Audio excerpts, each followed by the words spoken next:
Societal context that like might not necessarily apply to all different societies contexts of gender, right? Like you can have different constructions of gender that are not based on sex or are not based on sexual characteristics. You can have concepts of gender that are based on what people actually do within society. It can be more of a societal role that someone actively takes on.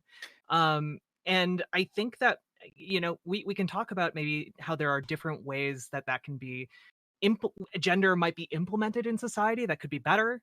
But like yeah, like a lot of this like definitional semantic talk, I don't think it's actually all that useful. It is entirely useful because gender only exists in the realm of language. It is discursively constructed. You actually like it is. Unfortunately, there is no way around it. And the exact thing you're talking about, language is the answer to that. So, like the postmodern conceptions of gender and the push to push gender as something that is performative is the answer to the fact that gender is not universal and has lots of different meanings. So, I only react to that because people constantly say, "Oh, it's semantics," and it's literally my whole life, and it actually is the answer to like a lot of things. And I don't mean to belittle it by calling it a semantic issue. What I mean is like we could be having a completely different conversation about this if we were talking about it in a different language with a different like societal context behind it and a history behind it. So I have to challenge this because I hear this a lot, but I feel like it's not really true. I feel like if we were to go across the vast majority of societies on the planet, there's going to be like some like if we show like a woman and a man wearing somewhat traditional, it can be Eastern garb, it can be Western garb, it can be whatever, based on both like gender expression, so the things they're wearing, the way they carry themselves, and like the actual like secondary sexual characters in the structure of the body. I feel like most people will have a pretty coherent definition of like, whoa, well, like this is or at least an understanding of like, oh, that's a woman, that's a man.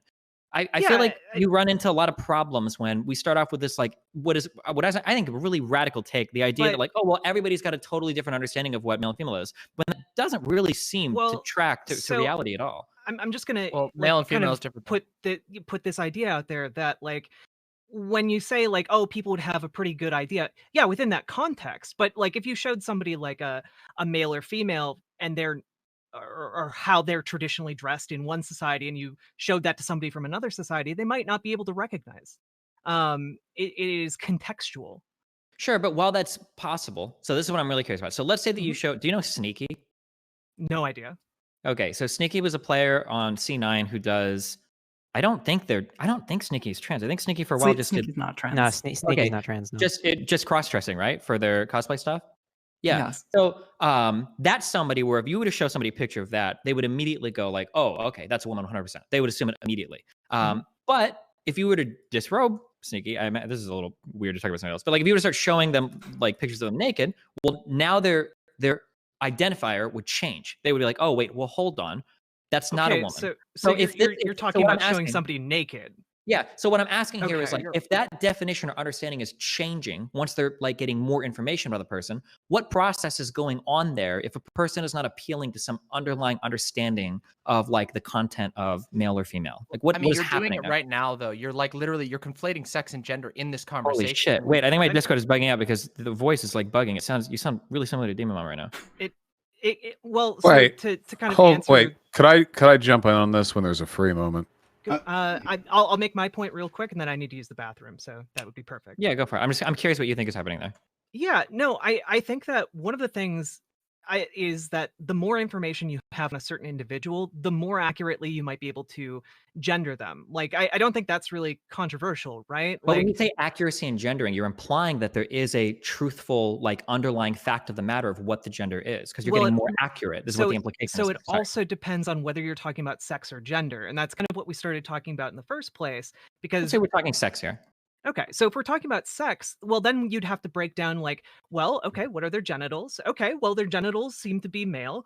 Okay, but what about their DNA? We don't know what their DNA is just by looking at them. So, okay, we'll give them a blood test. We'll see what their DNA is. Oh, okay, well, their DNA is XX, but they have some sort of hormonal condition. Let's check out their hormones. Okay, but so like you start breaking it down into like all these different levels where like the more information you have on somebody, the less like it actually makes sense to be like putting them into a male or female category. In a lot of cases, you know. Okay, I won't argue. Who wants to go? All right, bathroom Vaush, I time. think. Okay. Yeah. Go ahead, Vaush. Okay. I feel like we split hairs on this. Also, hey, my name's Vaush. I'm cisgender. I apologize for my existence. Okay. So earlier somebody, I don't know anyone's names except for you, Destiny Demon, of course. But earlier it was said that the more you know about a person, you can generally accurately guess a person's gender. So the reason for that is because most people are cisgender. While there's not an inherent correlation or causative element between sex and gender, you can generally make some inferences based on people's appearances, which will point you towards their sex, and that will usually overlap with a person's gender, assigned gender at birth, you know. So that's generally what people do when they make guesses. Most people, maybe even everybody, does some amount of assuming gender in their day-to-day life, because most people are cis, and because there are a lot of normative and social elements that go along with our understanding of people's genders that influence how we treat them even from the get-go, before we can even ask a person's pronouns or whatever. When we talk about what the definition of gender is, I feel like there are two, it seems like they conflict, but they really don't, ideas in the minds of most progressive people, whether they're trans or cis or whatever. And that's usually thus: gender matters to me, but gender doesn't really matter. And while I think those two things seem sort of initially contradictory, they make sense when you unpack whatever that meaning is. It's usually, when I think of gender meaning something to me, it's a matter of my relationship to myself, my self-identity, and more, maybe even more practically, when I tell other people what my gender is, when I tell them what my pronouns are, I'm telling them what block of behavior I want them to regard me with, how they should refer to me, how they should treat me. There's a set of social roles and expectations associated with one gender that I would rather be treated by than another. That obviously makes a pretty huge deal to trans people, which is why we try not to misgender them and what have you. But just because there's some personal utility to be derived from the distinction between whatever roles you'd get from one group of gendered norms to another doesn't mean there's anything inherent about the process. There's a quote from a person, that's as far as I'm going to get remembering this, saying sometimes the best thing that you can do to a question is to dissolve it rather than to resolve it. I feel like gender might be one of those. I don't Wittgenstein. know. Yep, Wittgenstein. I said it's always, this conversation always comes back to Wittgenstein, doesn't it? Well, sure, because at the end of the day, every term refers to the collective understanding of it. I mean, you were talking about this earlier. What is a chair, right? Well, a chair is, how can you define a chair in a way that encompasses all chairs, but nothing that isn't a chair? It's impossible. You know, you're always relying on what people think something is. And if gender's that way, sure. But we make the prescriptive argument because a lot of people do have understandings of gender which clash with understandings other people hold. The "if you identify as a woman, you are one" narrative is increasingly popular in America. As far as I can tell, it's probably within the next 50 years going to be, if not the, then a dominant understanding of what gender means. And at that point, do all of the trans women suddenly then become women, where that narrative becomes dominant? No, we make the prescriptive argument here. We can derive more social utility from making gender as arbitrary as something to be defined by social self-identification, which I think would be better for most people, because any other definition falls flat. You go biological, you hurt a lot of people, you know? You go presentative, like the Judith Butler performative gender argument. Well, is closeted trans person trans then? Just because it's not presentative. It's not about presentation. Performance doesn't mean theatrical performance. It means performing tasks. It means performing a series of tasks which are associated with a gender that they copy something, they imitate something that never really existed. Performance is the same as performing an operation. And actually, there would be a great detriment to every woman who uses the category of woman within the judicial system to fight for their rights. To make gender this arbitrary nothing category, it would have a huge detriment. And trans women already are women. We don't need to abolish women in order for trans women to be women. Trans women are already women. Why are Wait, hold on. I wasn't making that argument at all. I wasn't saying you have to abolish womanhood. You said it should be so, gender should be so arbitrary. It has no meaning other than social identification. Well, I mean, I'm a gender abolitionist. It's a position that I imagine a number of other progressive people hold, that ultimately gender is a destructive category that it doesn't actually serve us much benefit. There So are what other is the ways we gender can you're describe abolishing ourselves. though, Vosh? Like I honestly, I really agree with you, but this is like literally my whole thing. And I just want to know, like when you say that you're abolishing gender, what is it that you are abolishing? What is the strict definition, given that all gender theorists haven't come up with a clear understanding of what gender is? So what is the understanding you have of what you are abolishing? Joe, Well, the broader understanding of gender abolitionism was that you wouldn't assign any social roles, tasks, or obligations or expectations to a person based on their birth sex, because that's functionally what gender does to people. You know, yeah. you relate to your gender in different ways as you grow up, but most people's relationships to their gender is mostly doctor says XXXY at birth. You know, what set of clothes are you wearing? How are we going to treat you? What school are you going to go to, et cetera, et cetera. An ideal gender abolished world would be one where that doesn't happen, right? You know, you pop out a kid and it's like, hey, they can do whatever they want. But if they want to go by other social identifiers as they grow older, that's great, as long as it's a conscious and, you know, free choice that isn't coercive, as our current system definitely is. And Joe, that's my question to you is like, so there are things that got ascribed to you because you are presumed to be a woman, and there are things that, and I'm going to say something controversial, I pass most of the time, and most of the time people think that I am also just a woman. They don't think I'm a trans woman. They don't ascribe that to me most of the time. So I get ascribed the things that society ascribes to women, and I get the negative stereotypes that society ascribes to women. And when I talk about gender abolitionism, I'm talking about that concept of, I don't want to be ascribed things societally just because I pass as a woman, just because I take hormones, just because whatever. I want to be able to not have those things happen. I don't want them to happen to other women. I don't want them to happen to men. That's what I talk about when I talk about gender abolition. And the future course, genders okay. will be, are you a gamer or a weeb, you know? Yeah, Social exactly. categories that you fit into because of personal choices that you've made, rather than... Can I ask for trans people on this panel? Is there Hold on, anybody hold on, here that... before you do that, Oh, go I ahead. want Joe to be able to respond. Then we can ask a question, please. Joe. No, I don't really have a response other than, of course, I don't want gender roles and gender stereotypes and gender oppression to continue. I think the concept of gender is essential to ensuring that happens so long as the judicial system remains, where we need that categorization in order to gain representation. So, of course, I don't want oppression based on gender, but I think that maybe I'm just misunderstanding because I'm looking at very specific ideas of gender abolition. But I think that I take real issue as well with the idea that gender is something that is construed based on shared trauma or shared oppression. I really don't like that definition of womanhood at all. So I would agree, yes, we shouldn't have some sort of gender oppression, but I'm not sure. Sometimes people put the abolition... Actually, let me think on it. Let me think about it. Okay. I just want to say, the abolition thing, this is like a 500 years from now, maybe we reshuffle social priorities type of thing. In reality, Yeah, I mean, no, I claim I'm a gender abolitionist, but I care about being a guy, you know? We have our preferences. We're going to live with them. And as long as we have them, they should be respected. But in the long term, we should probably care a little less about this stuff. Not telling individuals to, but placing less social weight on it. We already do this. I mean, it used to be men and women, what we understood them to be, dressed and acted completely differently. I mean, 1950s America, you know, I mean, a wall between the two.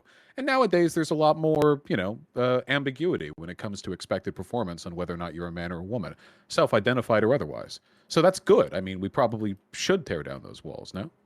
Let's go to Destiny. You got a question you want to ask? Yeah, what do we think about trans people that claim that they experience gender euphoria?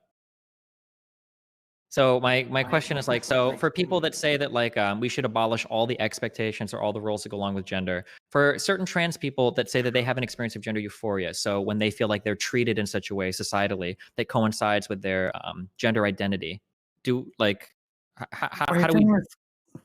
I think this comes down to what I consider to be like a really, really shallow understanding of gender.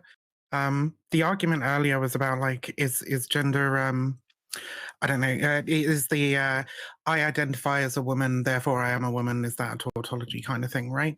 And I think we're kind of looking at gender in a very sort of simplistic kind of surface level way that's like very sociological. Whereas I do think there are like inherent parts to gender. I think gender is like a self-schema. So like a framework we use to sort of categorize ourselves. And it's based on both societal expectations and internal kind of identity factors like psychological factors and so on, that we sort of slot into those sociological expectations, and that the sociological expectations kind of feed back into. So it's like this weird little feedback loop. So if you're asking about like gender euphoria, like if we get rid of all these categories, right? If there's no way to tell kind of what gender somebody is, then there's going to be no sort of affirmation of that self-schema as other people recognizing your self-schema and treating you the way that you would expect to be. Could I weigh in on that very briefly? Yes, and then I'll go to Jack. I just want to say, I think people have ideas about who they are, gender, gamer, anything, and people get happy when they're treated in ways that conform with those ideas. I don't think that assigning roles to people based on their birth sex is the best way to procure those positive feelings. I think that even in a world where we assigned no inherent expectations to behavior, there are still ways for people to find categories, to make categories for themselves, ones based on their choices, and then to feel euphoric or happy or otherwise when they're affirmed in those ways. I mean, our concept of gender euphoria is usually framed around the fact that prior to them experiencing it, they were denied something, either a sense of recognition, self-identification, or in the cases for, like transition, like biological transition, sometimes it's actually like a bodily change. But all of those things, the underlying criteria, can still be achieved without gender needing exist. It's really just a matter of allowing people to be happy and to be who they are. Okay. So Jack, please. the idea of gender euphoria can come at like you can get gender euphoria from any number of different places, whether it's people that you care about in your life treating you the way you want to be treated after having been denied such treatment for a long period of time, or just looking the way you want to be able to look. And for a lot of trans people, that would be a struggle regardless, like it's hard to physically transition. Look, going through puberty 2 times, not great, especially when the second time you have like a job and adult responsibilities. Not ideal. And so it can be a struggle, and achieving something, even for like a little bit of time, yeah, your brain's like, good job. And you feel nice about it. It's your brain patting you on the back a little bit, bringing your identity and your body into somewhat a bit of harmony. And at least that's how I interpret it anyway. In order for that to happen, there would have to be some kind of like inherent thing about you, right? That means and harmony implies that there's like a match between two things, and it seems like we're Mhm. denying the existence of that internal thing, which is some gender identity. And yeah, I guess the problem What is the I'm having, internal thing? the internal thing, it seems to be that we have some internal feeling of like gender. Yeah. Well, we I have mean- some internal. Well, gender means a million things. We have some internal feelings about I don't ourselves. I think we have an internal, like, I think that there is like some internal feeling of gender that we seem to understand. And as What do two you different mean things. when you In say a that? practical sense, what is gender there? Like, are we talking about how we want to be treated? Are we talking about the names we would prefer to be called? Are we talking about how our body should look? What specifically? Yeah, I think that all of those things are encompassed under the There's something I concept wanna of say. gender. And before you do, because once you do, it's gonna take a while. so I just want Red Charlie, who had her hand up, want to make sure I can get something from her. Go ahead. Yeah, so like I was thinking of something like, what does everyone here think? So we're talking about gender abolition, right? And like this intersects obviously with gender euphoria, gender dysphoria. If we put someone like a baby on like an island and they have no society, right? Would gender dysphoria be possible? Like if there is no gender in society, could someone feel gender dysphoria, or would it just be body dysphoria? I think that I mean, obviously, gender being a social construct would rely on existing within some sort of social construct, but you would still have like body dysmorphia. I think that's definitely a thing that would still occur. You can look at the case of like intersex people, for example, who have a disproportionately high rate of body dysmorphia, especially if their parents choose what they want their child to have in their downstairs department or whatever. So that would still exist. So let's go to Demon Mama. Let's go to Demon Mama, then Vivian, then Destiny. Okay. Yeah, I mean, I think that gender euphoria is just another term for the joy that comes from self-realization and self-actualization. I don't really see like gender. I think that when we talk about gender euphoria, there's obviously a lot of personalization. And if gender is a huge issue in your life that has stood in the way of you being able to express yourself or in one way or another to varying degrees, I think it is absolutely natural that we would have a term for like, hey, this shit is fixed and I feel great about being able to self-realize and self-actualize. Like those are things we already acknowledge as concepts for all kinds of other things. I don't think that it's any different when it comes to gender. Now I acknowledge that gender is a really, really hazy subject, and that's why there's some confusion and unclearness or whatever on some of these terms.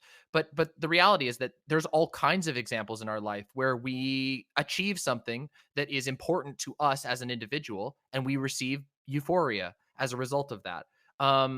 I don't think that's any different for gender, and I don't think that that would disappear in a post, in a gender abolitionist or gender ascensionist, as I'm going to use from now on, society, because I think it would just be understood slightly differently. I think that there would still be people who are like, oh yeah, oh my God, this like dress feels great. Being seen as beautiful by people is fucking awesome. I love this shit.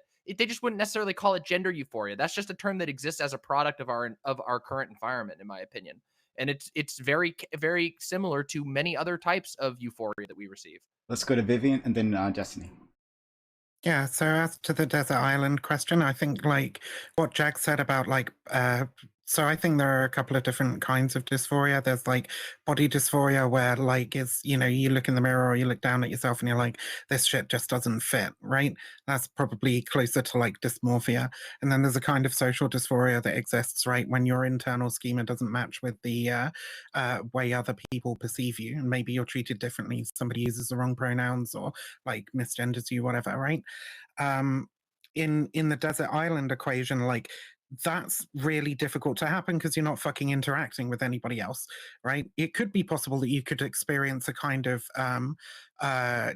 social gender euphoria in such a situation because you might find that there are like certain activities that you like doing by yourself that fit with this internal schema, and you could be like, well, this is a job or a thing that is meant for me. Like I'm more in tune with this kind of activity perhaps. But I don't think that the social dysphoria could exist because there's nobody to sort of enforce upon you that your internal schema doesn't match their person schema of you. Destiny? Okay, so two things. So one, gender euphoria, my understanding is it doesn't refer to just like, oh, I'm being treated how I want to be treated, or oh, like I'm happy that I'm getting to do something I wanted to do. My understanding is that it specifically refers to the idea that you are being treated in society as the gender that you identify as. That feeling of like doing something or being treated in a way such that it closely like harmonizes with your gender identity is supposed to present like a special feeling that feels euphoric, as opposed to the dysphoria that one might feel when there's a massive mismatch between their expression and their identity, or the perceived gender and their gender identity. For the first thing. And then for the second thing, I guess like for this idea that like gender is just 1,000,000% socially constructed and like there is no internal gender, anything at all. I guess like how do we deal conceptually with the intersex experiments where somebody's born intersex and the doctor just makes a call like, oh, well, we're just going to make this person this sex, we're going to do the surgery, and then boom. And then some of these people end up growing up and they like kill themselves because they experience such dysphoria throughout their lives. Nothing ever feels right. Like if it was all just socially programming, like shouldn't we be able to just say, oh, well, they were treated as a male. They should have just grown up as a male and everything would have been fine. Well, we're Two conflating things. here. Oh, I two think things. we're Okay. conflating. Look at Jack and then Vaush, okay? First off, there are multiple types of gender euphoria. One can be related to social stuff. Another can be related to body stuff, essentially. And as far as like intersex people, like it's very, very, very, very, very, very, very rare that any intersex person is born with like a life-threatening condition where like the doctor's like, oh, the genitals, I need to operate. That never happens. Like almost never happens. There's one really famous case where it did that, right? But just don't operate on the kids' genitals. Like just wait until they're an adult and they can make their own choice. Well, there is a really famous experiment that he was referencing though that like is often cited in like John Money? conversations around being trans and so on. I forget what it was called, but Yeah, yeah, John it was Money. an absolute medical monstrosity. Should have never fucking happened. It wasn't intersex, but though. yeah. It was a botched circumcision, so he decided to do SRS on a kid. Yeah, that was fun. So, Look, well, the conflation between physiological and and sociological criteria here is really, really important.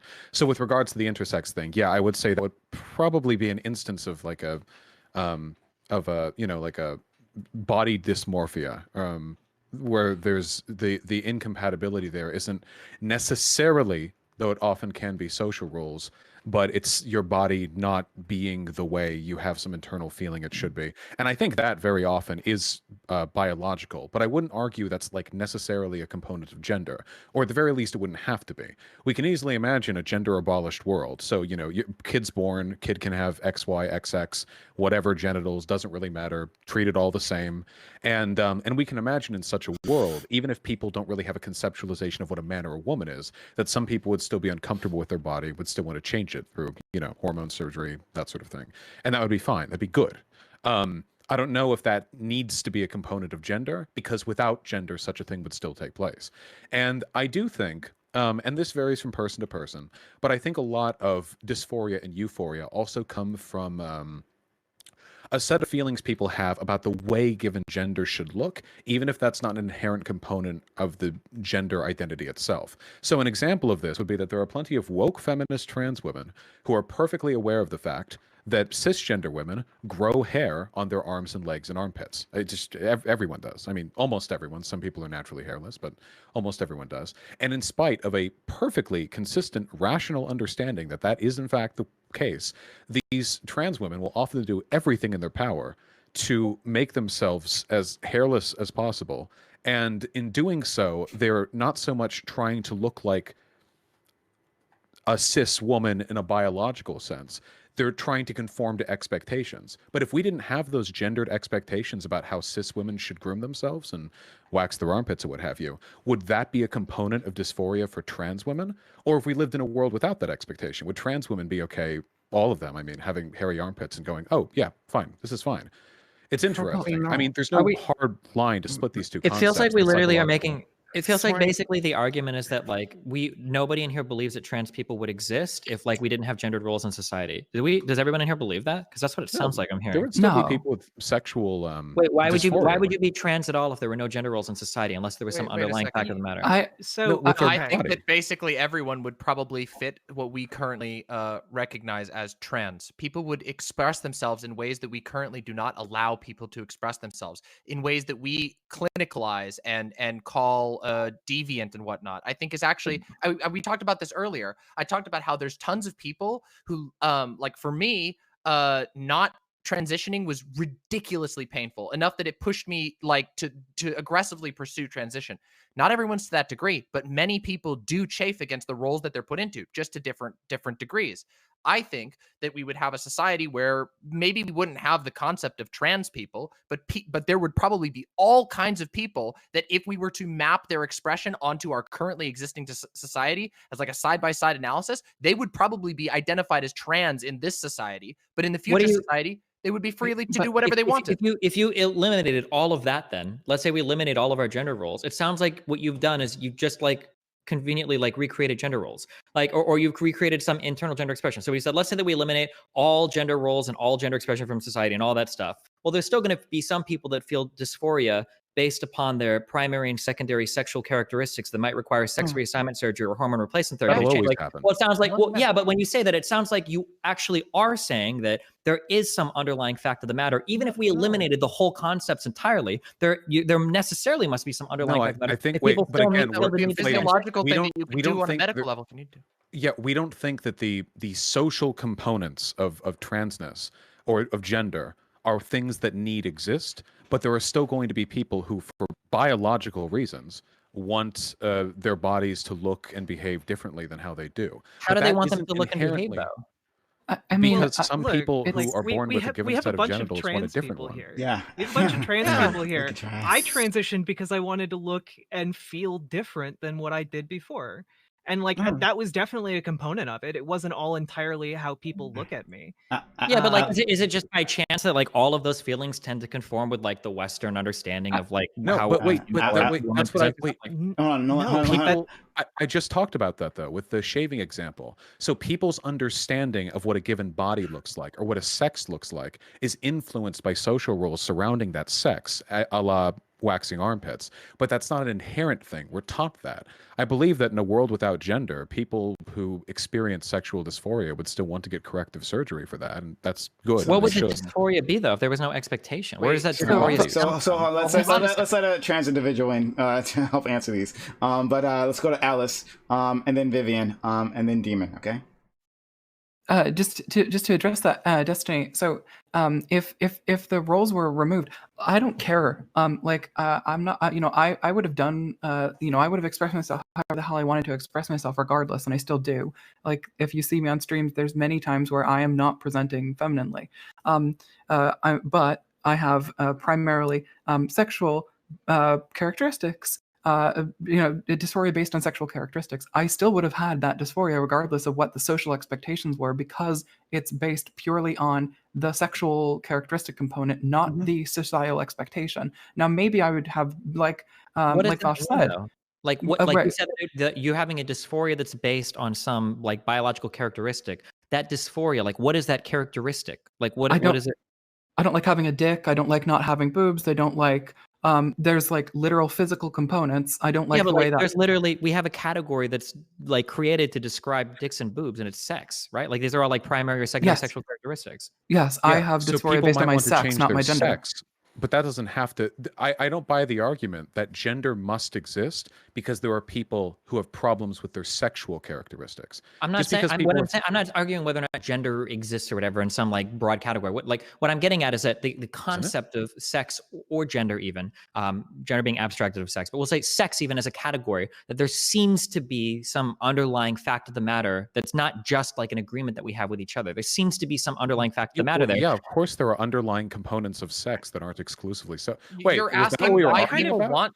Wait, you're asking why people want things. Why does somebody want? Why do you think that the only reason that say like somebody could want to get ripped as fuck is only social, or do you think they could just be like, hey, I think I look good this way, and I want to be ripped as fuck, and I want other people to see me ripped as fuck. There's no. I mean, like.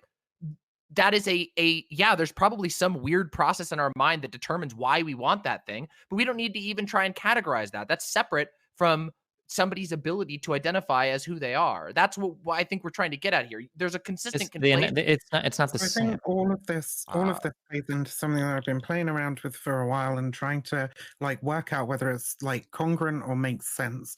And you know what? There's a lot of big brains on this panel, so maybe I can just float something, right? I said this to Destiny before, but like probably not really that open otherwise. I think there is a good argument to be made for a component of gender being like a secondary sexual characteristic, a neurophysiological or trait or set of traits that map onto sort of a social schema, a social framework, right? And like I said earlier, they sort of like feed into each other. So there's like this internal component, which is something that's like inherent and almost essential, possibly fluid, can change over time, but is part of the sort of like lens through which we view society, which is informed by actual physical, like neurophysiological construct within the brain. I don't think I disagree with you, but the arguments that the other people are making are in complete contrast to that, where it seems to be, and I might be misunderstanding, but it seems like the other arguments is that there's no underlying like fact of the matter at all. Wait, there is sex on the arms and stuff like does nothing to address that. Obviously, this would be like a societal expectation that is like pushed upon people, and they use their internal map, right, where they're like, okay, so I identify as this gender, blah blah blah, and this is what society expects of me because of that, and then they will engage in those kinds of actions. But there's still something internal going on there that informs them that they ought to identify as this gender, and then they see other people who also identify as that gender behaving in certain ways and are sort of pressured to match that. I guess I'm really I want to know what the confusion is, Destiny. I feel like this has been like we're talking in circles at this point. So like Are you saying like you think that there's like an underlying thing that's making people want to transition? So my Like, what? problem is that it seems like there are. I actually can't even keep track of this point because it's hard to keep. It's hard to keep. Yeah. I'm not blaming you guys. It's just in terms of understanding what people are saying. It feels like a lot of people on this panel, or some people on this panel, believe that gender and sex are wholly arbitrary things that are like, not only are they ill-defined, you actually can't define them. That the concept of sex or gender literally escapes definition And that they're because not there might be connected. some exception to the rule or whatever. That these things are indefinable. And Why do people say my that about my sex? challenge to that is it feels like there does seem to be some sort of internal identification with this concept that makes it so that you can't just simply say, oh, well, sex and gender are just totally not real things. We can abolish them and they could just be names we give ourselves. It seems that would be contrary to what most people feel internally. And then my example for that is that one is you get kids that have like botched sex reassignment surgeries at birth. They go through life feeling miserable, even if they're socialized a certain way, and then they end up killing themselves. The one example that Vivian brought up, I wish I could remember the name of this case, really popular. Or the idea that people, even in a society where there are no gender expectations, would still feel like a trans person. They would still feel like there's some fundamental mismatch between their body's characteristics and the gender that they identify with internally, or the sex even they identify with Okay, internally. I'm sorry. sorry. I'm sorry if I missed the opening try. of this, but when has anyone said that sex is undefinable? Everything that you just I described know is at the very least, Demon Mama was saying that. Or am I wrong on that, Demon Mama? You're not saying that? Oh my god! So I here, feel hold like on, you get no, lost wait, in your own. okay. You get lost in your own Okay. strumming. Let me talk. It's my turn, right? It's my turn. Okay, This is fine. I was Go, the next and then we'll cue, get you in Jack soon. Okay. Listen. So okay. God. Like, first of all, no, I don't. I mean, I do believe that all things that we use that are linguistically are to some degree a social construct, to a certain degree. Obviously, there are very different parameters for those things. This is just a fact of language. Humans communicate by making constructs and transmitting them to one language. Right. Well, we have to be if we're talking, though. No, right? we're not. I'm talking about the concept of gender. You're clearly confused. Just let me explain. I'll make it clear. Like the fact of the matter is, like, I do believe that sex has like sex is useful as a biological term to some degree. I think we can go back and forth about how we define that, and scientists have and are. But sex is a descriptor of biological processes, some of which we do not fully understand yet. Gender is, in my opinion, the social side, our self-perception, our expression, these sort of things. Right. Well, no, but there does seem to be. And I don't believe that there is as much of a connection as some people think. For example, our society has predominantly assumed that gender and sex are 100% one-to-one. If you're female, there is some essential femaleness that makes you like frilly dresses and blah, blah, blah. I don't think that's the case. I think that many people have all of these different tastes, and that we should move these things apart, that gender is better understood as a concept of identity, of social interaction, and that we don't really use it, like we don't really use gender like all that much in a meaningful way. That we should make it more useful by acknowledging that this is a part of identity. Now, how does that make sense? I don't understand. Hold on. I'm not done yet. So, let me pull from personal experience, and I think this will make sense. When I first began my transition, I believed that I would probably someday get sexual reassignment surgery. I am no longer interested in that because I realized over time that that was not something that was causing dysphoria for me for whatever reason. Now, previously, there was a social expectation in my mind about what a woman is, and that definition included needing to have a vagina or a vulva or however you want to use the terminology. Okay. Right. I no longer believe that. And still internally wanted to be a woman, right? No, what I don't understand is we're specifically saying that anybody can call themselves any gender they want. How can you? How does that view matching what you're saying now? You're saying so earlier you said anybody can call themselves any gender they want, or anybody can identify as anything. But now you're saying, well, hold on, maybe there is some underlying fact of the matter. How are these two definitions congruent? Destiny, you're missing the difference between sex and gender. Like, this is the core problem that's happening here. I'm only talking about. Hold on. Stop. First of all, I'm only talking about sex right now, okay? We'll just exclusively talk about sex. Do you agree that, like, sex exists as some, like, actual, like, definable category that people understand? Yeah, to some degree, yes, of course. Obviously, it is a real thing. Like, okay, do you think that gender is somewhat, like, causally abstracted off of sex, or no? No, not I would really. say it's correlative.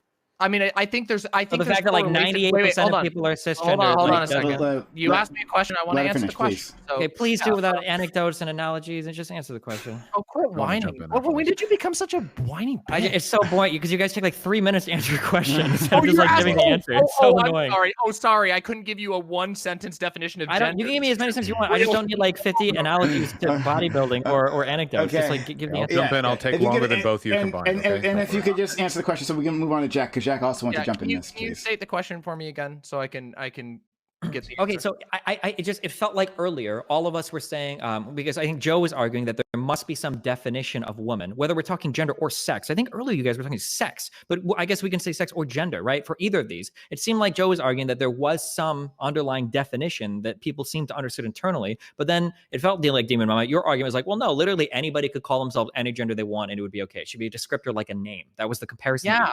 But For now it sounds like you're saying, well, there gender, is some underlying fact of the matter related to gender. For gender, I don't believe that sex and gender. I think that in our society right now, we erroneously ascribe gender as something that like grows out of sex. I don't think that's the case, actually. Okay, if that's not the case, then how do we deal with the kids?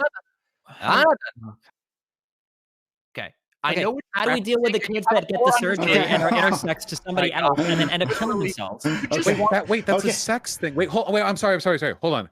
We really need to split this line right here, okay? Sex is real. It is, to an extent, arbitrary. It is not binary. There's a bimodal component. You just said the same thing like 3 times. We understand. Go. Okay. Okay, so yeah, just to hammer it in, because it keeps coming up again, gender, well, that's a lot more complicated. I think that gender is broadly just another social category that allows us to express who we are. Most people are okay with the category that's thrown at them. This is my question. I want to hear an answer to this. Wait, I need to hear an answer. Yes, no. I'm sure Jack will have an answer. Okay, then for Jack, I'll shut up for the rest of the panel. Because we keep dancing around this so much, and people want to like hop to every definition to avoid answering this question. Okay, so performatively angry. If you right were to take somebody, please don't call me performative. Okay, your entire everything is a performative. I just want to hear. Okay, hold on. I'm gonna have to start you think everything you do? Don't worry, I'm gonna start meeting people. Don't worry, I'm gonna meet people. My understanding is that if you were to take a kid at birth, okay, and you were to just arrest them to another sex, okay, and they were to grow up, that gender, that's not just a performative thing. That's not just a social thing. That there is some internal content there related to gender, and that person will grow up with dysphoria and kill themselves. It wasn't just a matter of having the right sex parts or whatever, that there's like some deeper gender content there. Go ahead. So I think if there wasn't, no. So the idea is that there is a correlation there, but it doesn't necessarily have to happen all the time because there are botched circumcisions. Okay, there are things that happen. There are intersex people who exist who grow up and they're perfectly fine. They never know. Or you can take a look at like how people are born with like chimerism and like you grow up to be like an 80-year-old grandpa and you go in for like stomach cramps to the hospital and it turns out you had ovaries the entire time. You didn't know. So like there are these ideas, but when you get down to it, we don't know what makes people trans and we don't know what makes people react the way they do because it's a complicated topic. And it's kind of what I was trying to get at when I talked to you earlier and was just like, the more you know about somebody, the more complicated it gets. And if gender doesn't map onto sex, why is it that why wouldn't we advocate then at this point for literally just like mental transition for trans people? Like just think about your gender differently. Because that doesn't work for all trans people. But why not? That's my question. Is why not? Some trans because people physiological... have like issues with their bodies that they need to change, and we know that has issues, though? We know that has better medical outcomes. Like even if you want to throw. I know not all trans people have dysphoria. I was getting to that. I'm not saying that. Like, look, to get to them, so they don't have body dysphoria, right? Like that's not an issue. So they sexual just dysphoria. Them to think about their gender differently, and then surely it would go away if it was completely fucking like socially constructed. Obviously, it isn't. Obviously, there's some kind of inherent fucking thing that is informing the way that they think about their gender within society, like regardless of any kind of like body thing going on at all. So the issue being that for some trans people, you can't be taught to think differently about your body. like Why? that's literally No, part no, of Bobby, look it- look yeah. Destiny, it's literally in the example you gave of somebody who's raised after a botched circumcision and like got like an SRS surgery, whatever, never knew that they were trans. That person was completely taught to think about their gender in a certain way. It still made them miserable. Yeah, So you then can't do why? it. Wait, That's because like We because don't your know. brain- We're your not brain has- scientists. Your the brain question has an seems to- internal. Wait, please. Your brain has a map as to what your body is supposed to look like. There is a physiological understanding that people have. As far as I can tell, it has to do with hormone washes when you're Sure, still I understand what you're saying. embryo I or agree with you, whatever. Vaush, but that's So, the right, no, argument no, that I'm so- making. Wait, hold on. Wait, please. Okay. So what we're talking about right now is if there's some mismatch, either because of a botched surgery or because of some, just the things didn't pan out as they should have, perhaps. There is some physiological discomfort with the way one's body is organized. That is a purely biological and sexual phenomena.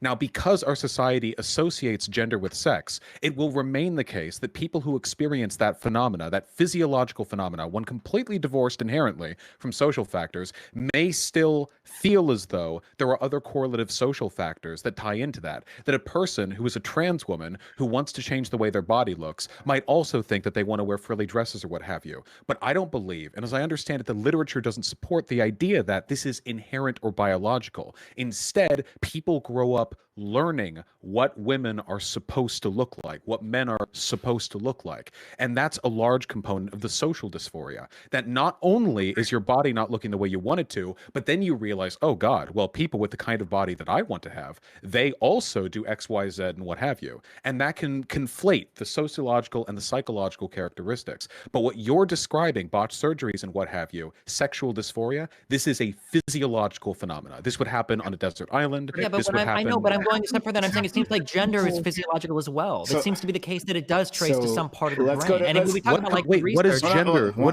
do you one mean at by a time? gender? One at a time. Sorry. So, Destiny, finish whatever point you're trying to make, and then I'm going to go to Vivian. Now I'm going to go to Demon Mama. Then back to Jack. All right. Sure. So when I talk about the gender that you experience, the term that I'm using here is gender identity. So the gender that you identify as. It seems like that maps onto something in the brain that's not just your sexual characteristics. My understanding is that when people do like the brain scans and they look at the white matter and everything of people who identify as transgender, and they look at their brains, they actually see they're like, oh wow, this trans woman, their brain actually more resembles that of a cisgender woman than a cisgender male, pointing to like some like that there might be some what. Everything is going to be for some. When you say for some to obfuscate, it doesn't get anywhere close. Well, to there are any trans actual- women who okay. don't experience So- sexual so- dysphoria. I'm not necessarily. I'm just saying, like, it does seem to be that there is some underlying experience of gender that is independent from just what society tells you. What That there's- experience? So no, What things? Vivian, she can answer the question. Maybe, I'm sure. Vivian, go ahead. Yes, Destiny's right. There are like the literature doesn't necessarily support Vaush's position. It is inconclusive. The study that Destiny is talking about, I think, was done in like fucking Sweden or something, where they like measured a whole load of trans women's brains and said there are certain markers that are like similar to cis women's brains, right? What was But the it's correct one? it's all very wishy-washy and fucking inconclusive. The reason I brought up like people who have like dysphoria or want to change their gender or whatever, but don't have like sexual dysphoria, right? Don't have like body dysphoria, is that this indicates that there's something beyond like simply, the what Vaush was talking about with the hormone washes and room or whatever, and your body doesn't match, blah, blah, blah. You have the sexual dysphoria, but there are people who also have like a social dysphoria, right? Without experiencing the body dysphoria. And so there has to be some sort of like psychological process or like... That is not, wait, hold on. That is absolutely incorrect. Just because people chafe at social expectations given to them because of the biology they were born with, does not mean there is an inherent biological characteristic to those desires. This happens to people all the time. There are people who chafe at social expectations that are thrown their way without their consent in non-gendered contexts as well. And you said earlier that I was incorrect about a piece of literature that I cited. Could you tell me what exactly I was incorrect on, Vivian?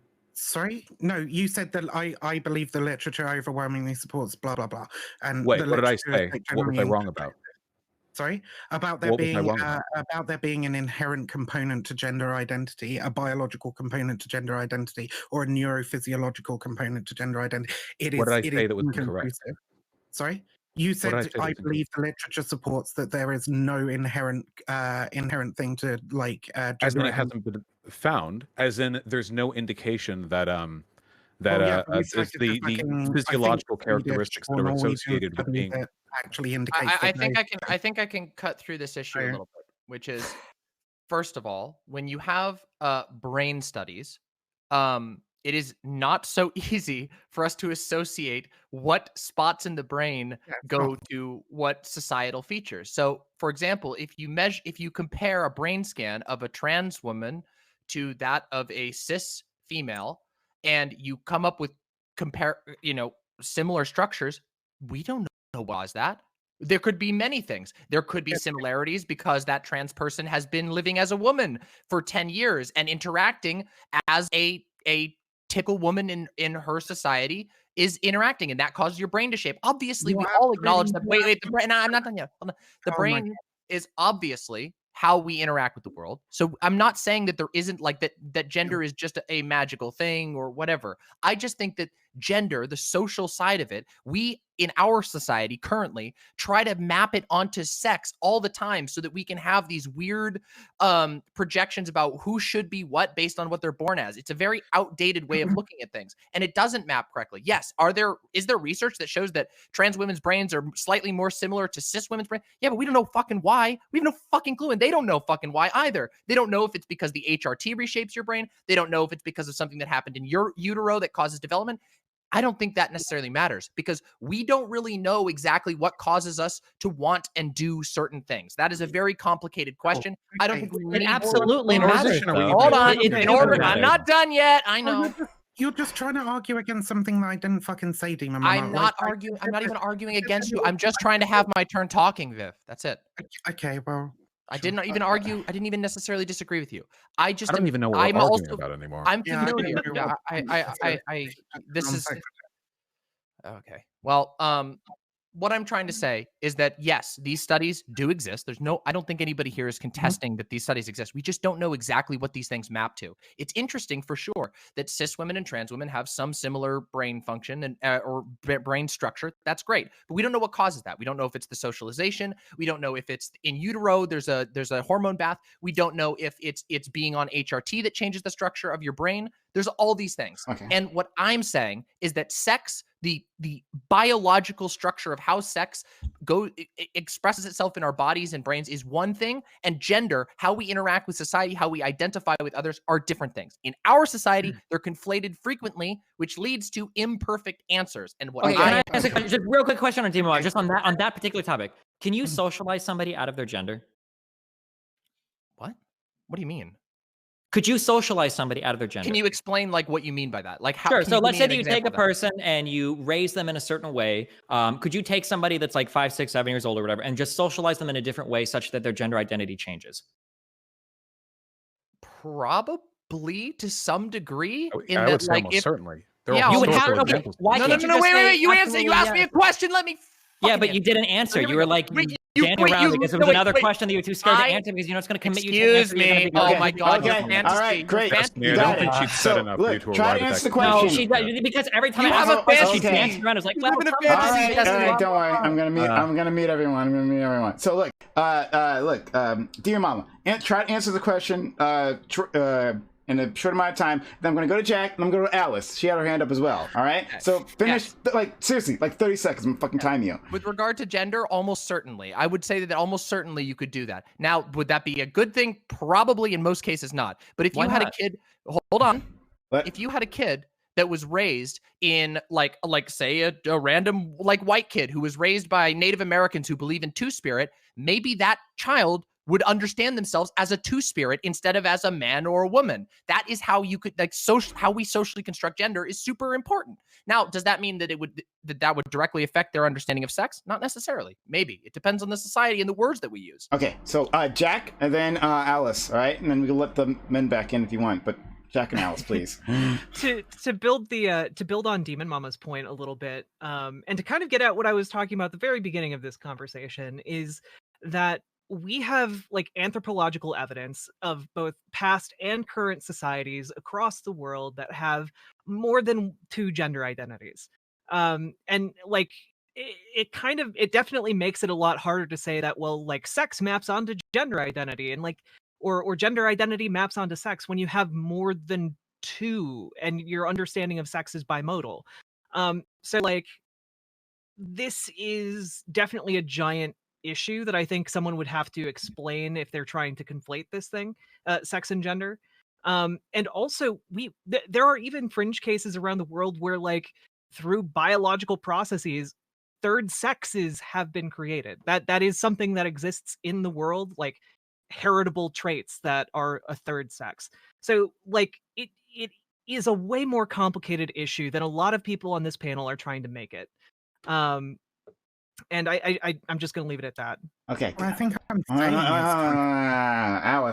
Alice, and then we'll let other people back in. Okay, all I really want to question is right now, first off, third sex, I want a source for that because I have researched that. I've never found that before. Any biologically heritable third sex, please do send me that. Second off, somebody talked about socialization and whether that could change. We literally went over this. So John to Joan, it was the John Money case. So that literally proves that socialization is not sufficient for gender. You can literally sexually reassign someone, raise them as a woman, and have them still not identify with that identity. You literally can't put it down purely to socialization. We're doing it again. Yeah, What are we But doing? No one is wait, complaining this sex is and I have gender to wait, Hold on, wait. This is Just- more just- complicated. wait, just Okay, May wait. I please? Okay, go ahead, Vaush. Okay, so just because sex and gender are correlative in the sense that we are taught that characteristics associated with sex are also associated with the gender that we assign to people born of that sex. So with that being said, there are a plethora of social factors that could cause a person to chafe at social expectations that are given to them if those social expectations are somehow in conflict with those that are generally associated with the sex that their body wants them to be. That is to say, the sexual dysphoria that they feel is magnified because there are social characteristics that deviate from that which they're being taught. Now, if you were to raise some kid on a farm or on the moon, and that kid was born XY, like you call him a boy here, okay? And you were to raise that kid, and you were to say, "Hey, you're a woman, and you like dresses, and you do housework." I think that if you were to do that, and you were to do that, say, with many young boys and girls in the reverse sense, you would produce a social order about as arbitrary and about as stable as the one we have today. That the roles are arbitrary, but the group identifiers inform our placement within those roles. Now, if you were to take a person born XY, like a boy or whatever, and then raise them as a woman here in America today, there might be some agitation or dysphoria caused by the fact that they recognize there's a pretty significant difference between how they look and how they're treated relative to other people. And that might magnify issues.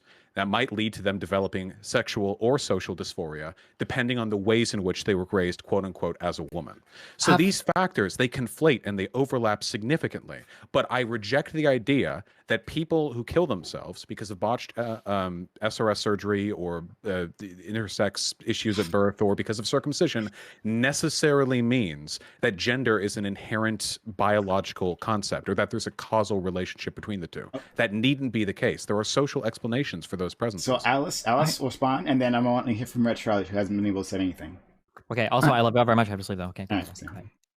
All right, I agree with you that it doesn't necessitate that there is some sort of essential, gender internally or whatever, that it doesn't necessitate that it's biological, but it also shows that it's not purely social.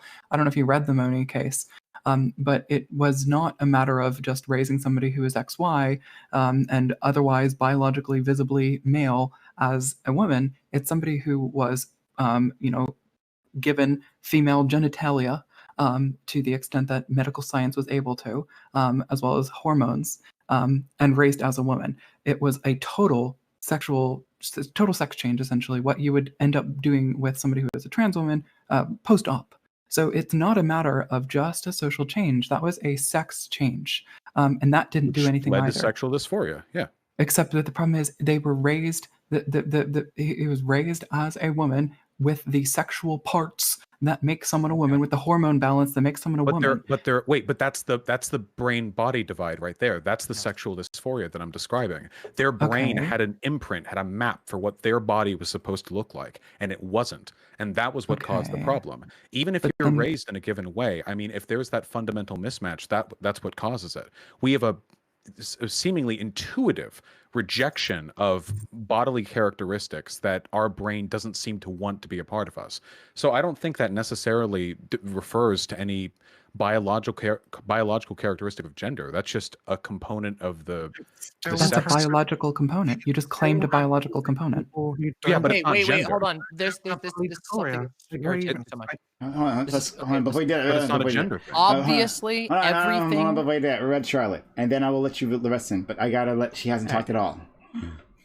So like I want something to Alice, right? So I don't think, except maybe Vaush, I don't think most people think, both in academia and colloquially in like culture, nobody thinks that biology plays like no role in what your identity is, what your preferences are, and who you are as a person. As like anyone who knows what they're talking about, all you are is your genes expressed in an environment, right? There are some parts about you that are like not predetermined, but they will influence how stimuli and socialization affects you, right? So like I posted some studies in chat in text VC or whatever, where like it's like a mixed bag of stuff, like that socialization can change like your hormone production, that like hormone production and like your hormone levels like literally affect your preferences, and this can be like measured like genetically and like biologically. While it's not the whole picture, obviously socialization has like a huge component. To deny that there is any sort of biological component is just sort of there's no point. That's all I had to say. Okay, all right. So I don't think. you can respond, and then I'm going to Vivian, then Jack. Okay. Okay, I don't think, and I literally don't think any single person on this panel, maybe Destiny, has claimed that like no, actually not even Destiny, that there's like no biological. We all recognize, like, I think everyone here is like believes that the brain is where the mind is generated, correct? Obviously everything is there, but what we were trying I believe in God. I don't know about you. Yeah, I know. Where's the gender particle, right? Yeah, we got 51% female gender particles, makes you. So there's something biological about gender, is what you're saying, Demon Mama. So there's something, but wait, in the same way that there's there's something Wait, oh my God, is like, are people allergic to my voice? I'm really sorry. Maybe I, finish your point, and then Vivian can jump in.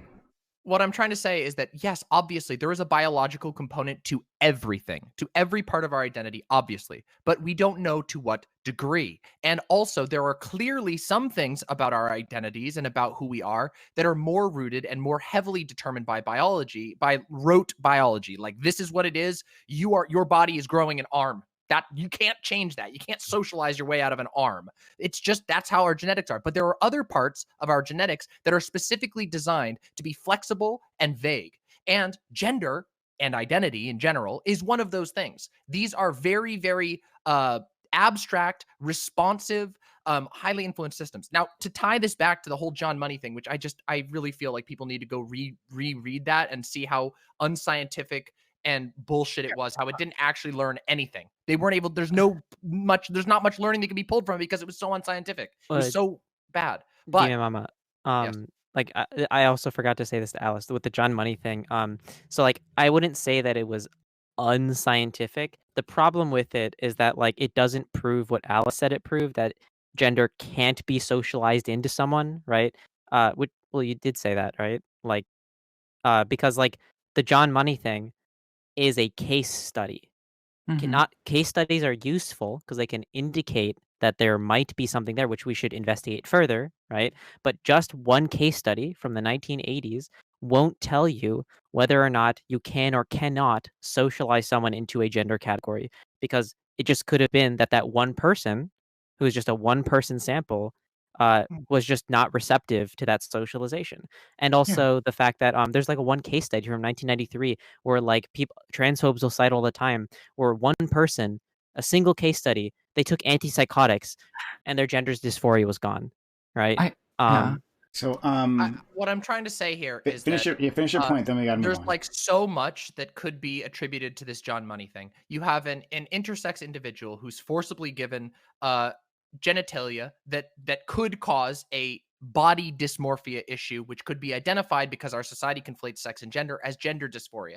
However, you also have a child who, in addition to having undergone forcible sexual reassignment surgery, is having a gender impressed upon them. You are going to be raised as a female, as a woman in our society, and that means you got to do these things. Maybe by pure chance they like the things they got to do, but they hate their body. These are different things, and like I feel like this entire conversation has been refusing to acknowledge that these are different things. Okay. That there are numerous factors. So I think that's important to So we'll acknowledge. go to Vivian, then we'll go to Jack, and then Alice if she wants to respond to anything, and Vaush, we'll get to you as well.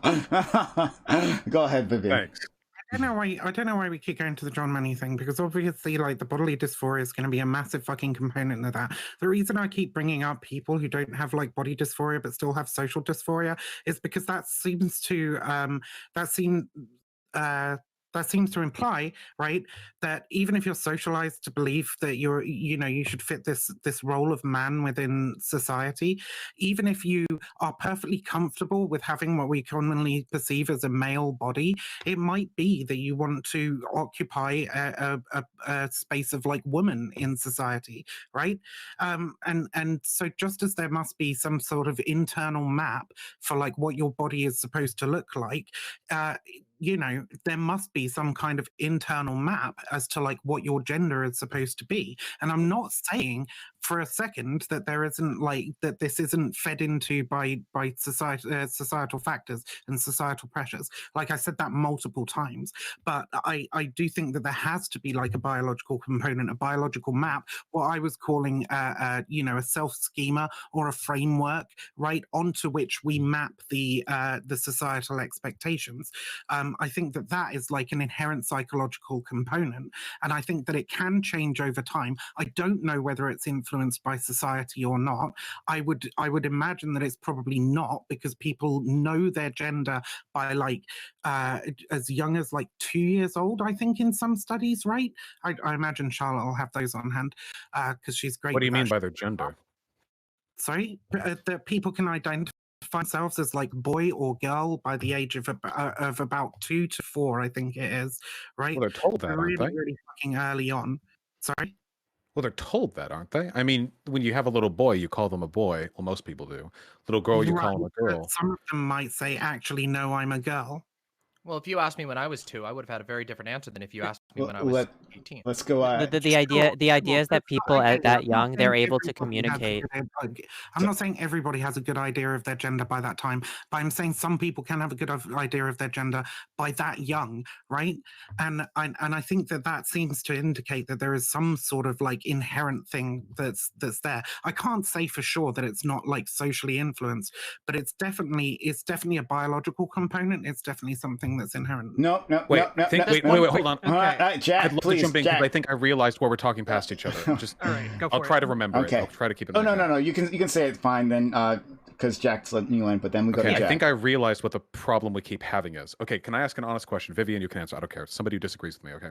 Do you think that being a fan of rugby is biological in some sense? That maybe there's some biological affinity for contact sports or for the adrenaline, that there's something you could argue maybe there are genes associated with the likelihood of a person playing rugby. Maybe not 100%, but you could get a good guess. Do you think that's the case?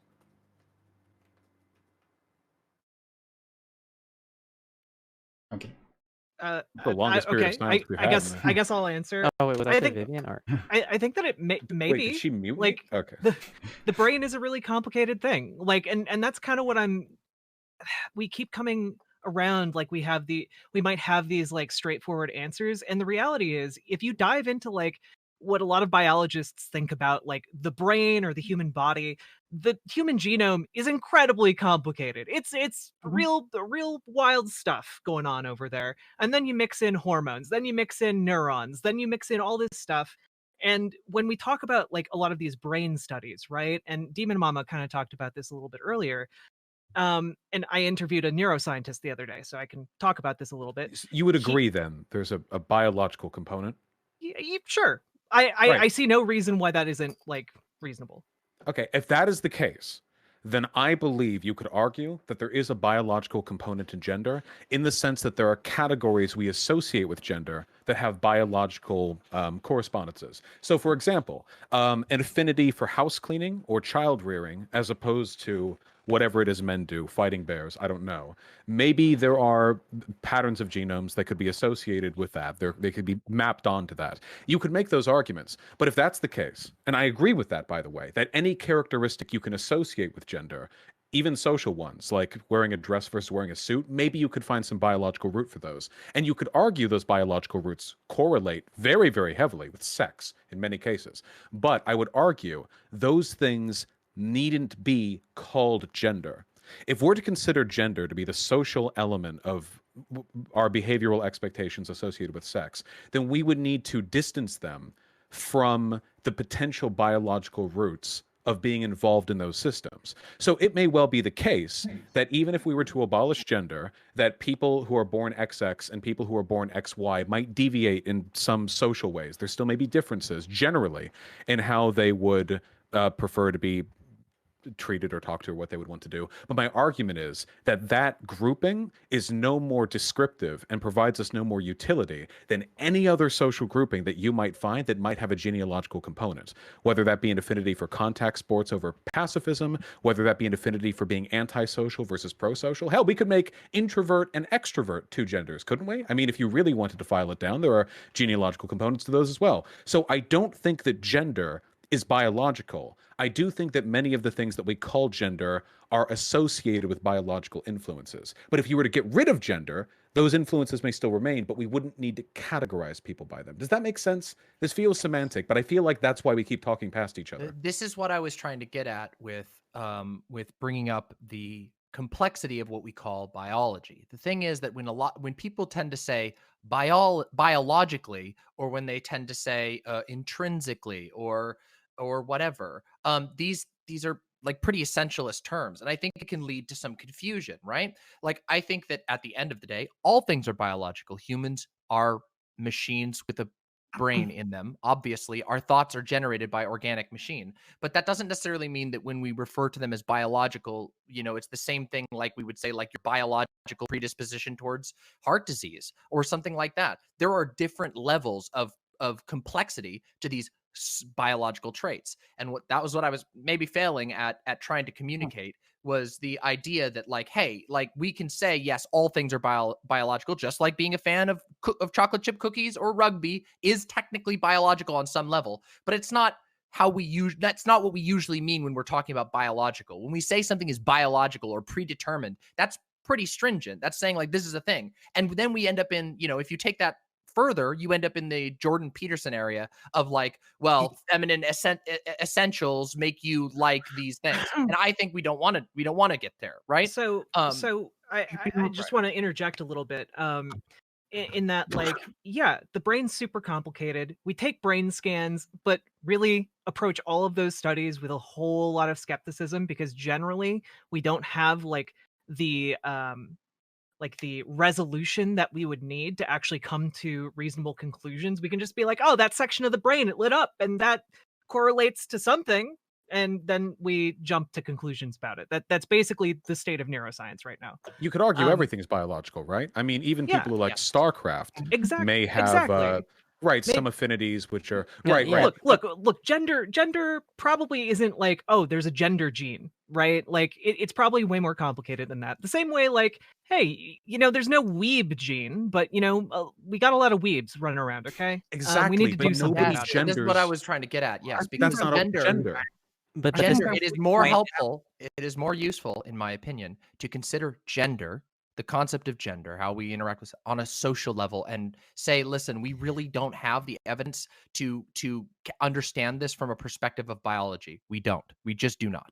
We do not have it as like, it makes no sense for us to go forward and argue for whether it's policy or philosophy or whatever, with the understanding of gender as some kind of biology. Well, yeah, sure, probably in the same way that maybe someday in the future you will be able to use what was the fucking name? Professor X, you'll be able to put on a hat and identify all of the chocolate chip cookie lovers on the planet instantly by some certain, categorization in their brain. We are not even close to that.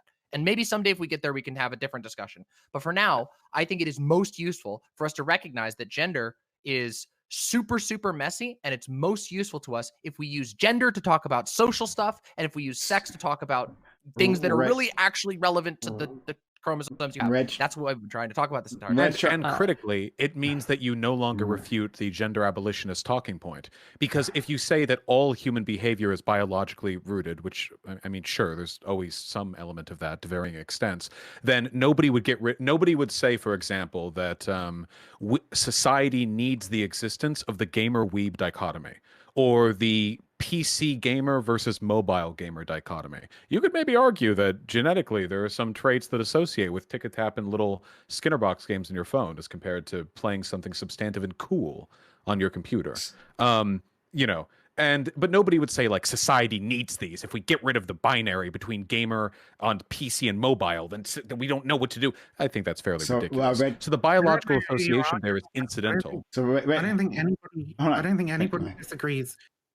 So, sorry, Prime, did you want somebody else? I wanted to get Red Charlotte in because she seemed to want to say something, and then I want to get to you and Vivian right afterward. It was basically a point that like right before Vaush said it, I was gonna say it. The whole literally it's kind of vacuous to try and talk about whether or not something has a biological or a social component. Everything a human does, everything you are, is genes expressed in environment. That's it. Every single thing. All that matters is determining what percentage is contributing to it. All right, that's all that matters. Okay, go ahead, please, Viv. Fuck. I was too nice to Charlotte. Fuck. Okay, it'll come to you, I'm sure. But you have another point. Shit. Vaush said earlier something about it allows people to express who they are, and Demon Mama used something about a similar phrase, right, which was basically self-expression, right? But it's that thing there is the self, right? That is what you are expressing. I don't think that can be massively fucking changed by society. I don't have any fucking evidence for that, but I do think that we need to stop thinking about whether or not gender maps onto sex or anything like that. I do think that there's a really, really strong argument to be made that the gender identity that somebody feels attracted to, that is not only a part of them, but an actual sexual characteristic. It maps onto, I think, the bimodal model of sex, in that it says the majority of people on one side who are express what we would say are male characteristics will have a male gender identity, and vice versa, right? And if that is the case, then this particular attribute seems to be strongly correlated to sex. It may move about, like we say, with the bimodal distribution or whatever, but that also means that trans people, for example, would be intersexed because they would have a secondary sexual characteristic that doesn't map onto what we would expect from the bimodal model of sex. And I think it's a much more useful way to think of it like that. And it also kind of defeats the pure gender abolitionist stance, not the gender abolitionist stance of we should deconstruct these social categories until they're sort of not as restrictive and everybody can kind of do what they want, but the total gender abolitionist stance of we just need to get rid of gender entirely and nobody ever even really refers to it, because I think that people, no matter what, are always going to have this component, this gender identity component, that they attempt to communicate and express, and will essentially create new models of gender out of them. And they should do it on their own terms. Gender cannot exist without gender roles, unfortunately. There's no way to say these are groups of people without making prescriptive statements about what those people ought to be. Sometimes it's relatively harmless, gamers, et cetera, but when it comes to gender stuff and the associations there, that can be pretty destructive. The main problem that I have with gender isn't its descriptive utility. It's just the fact that it really, really sucks to be born a given way and to be told what you ought be because of that. I don't know if there's a way to get rid of that without getting rid of the concept entirely, letting people be wild and anarchistic in the way they form their own identities. And hell, maybe it ends up being the case that in a gender abolished world, 90% of XX people end up living their lives pretty similarly to the way they do now, and vice versa, and what have you. But even if that's the case, I would rather have those be the products of choices they made than something they had to go along with in order to not be bullied in middle school. You We know? would naturally try to categorize them, right? And they would naturally want to categorize themselves in order that they can advocate for, better resources to do the things that they want to do in their lives or what have you, right? Like I should be able, I want to do this, blah, blah, blah. They're going to categorize themselves, and it's going to be a gender category, even if And we it lessen was it as much as we can, determined right? by the group itself, which is Weaken it. perfect. So go ahead. But like, do you not think that there are some categories that, because this whole conversation we'd be talking about, oh, this category has to have like content in it, or like actual substance. But like, there are some categories of people that are literally, they are circular. The group of people whose favorite color is blue. What is the trait that makes them in that category? Their favorite color is blue. It would be the same thing with, oh, you're a woman, right? What defines woman? You identify as a woman. That active performance of identifying, expressing your identity makes you a woman. And like that would be all that you need. What would be wrong with that?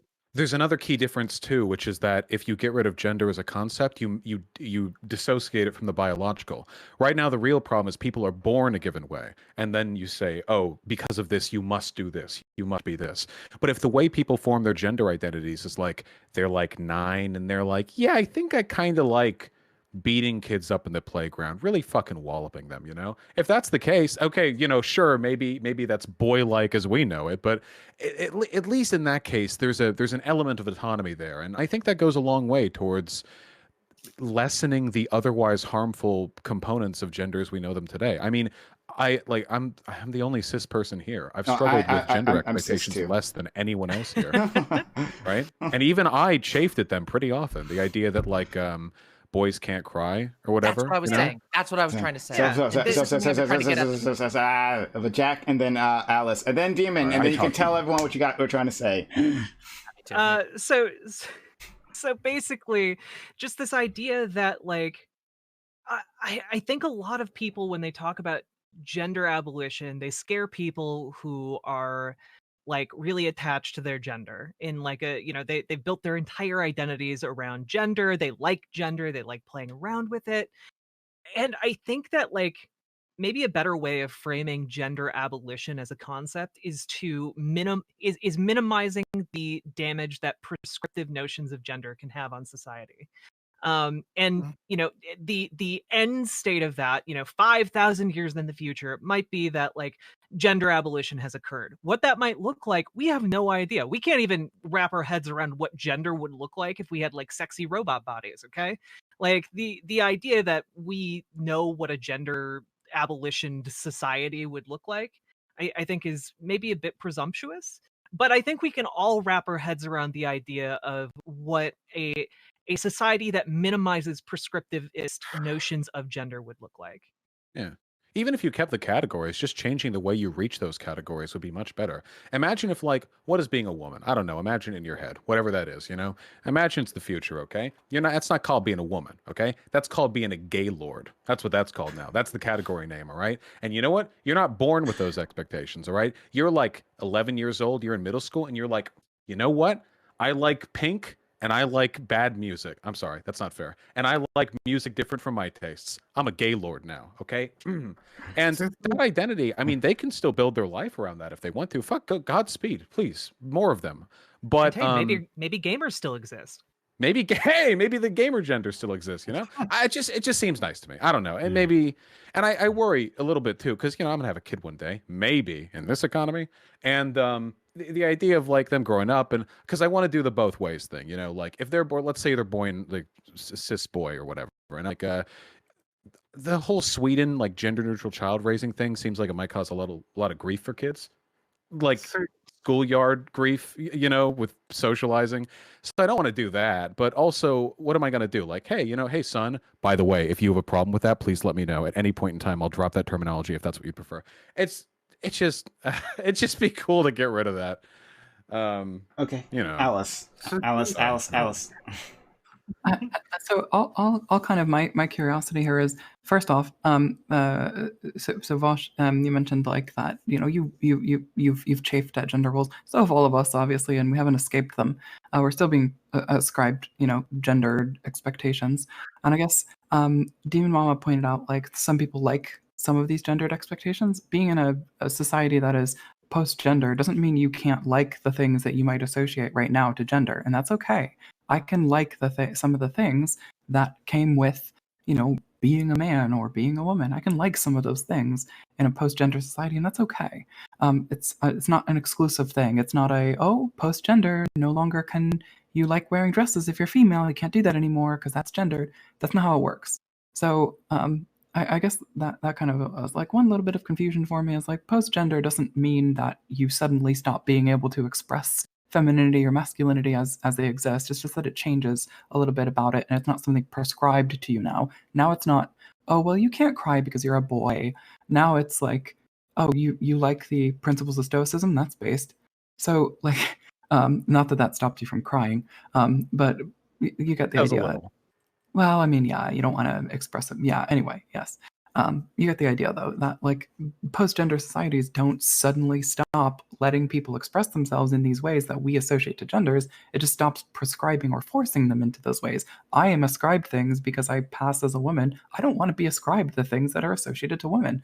I don't mind being able to do some of these things, and I like the positives can be good, but there's like lots of I'm not a woman or a man or a trans person. I'm Alice. I'm an individual person, and I have my own like set of traits that match me the best, and they're amalgamations of all the different things that make up me. It's not gendered, and I don't have to make them gendered. I could, if Yeah, and to build off of what you're saying there, because I agree with you very strongly on this point.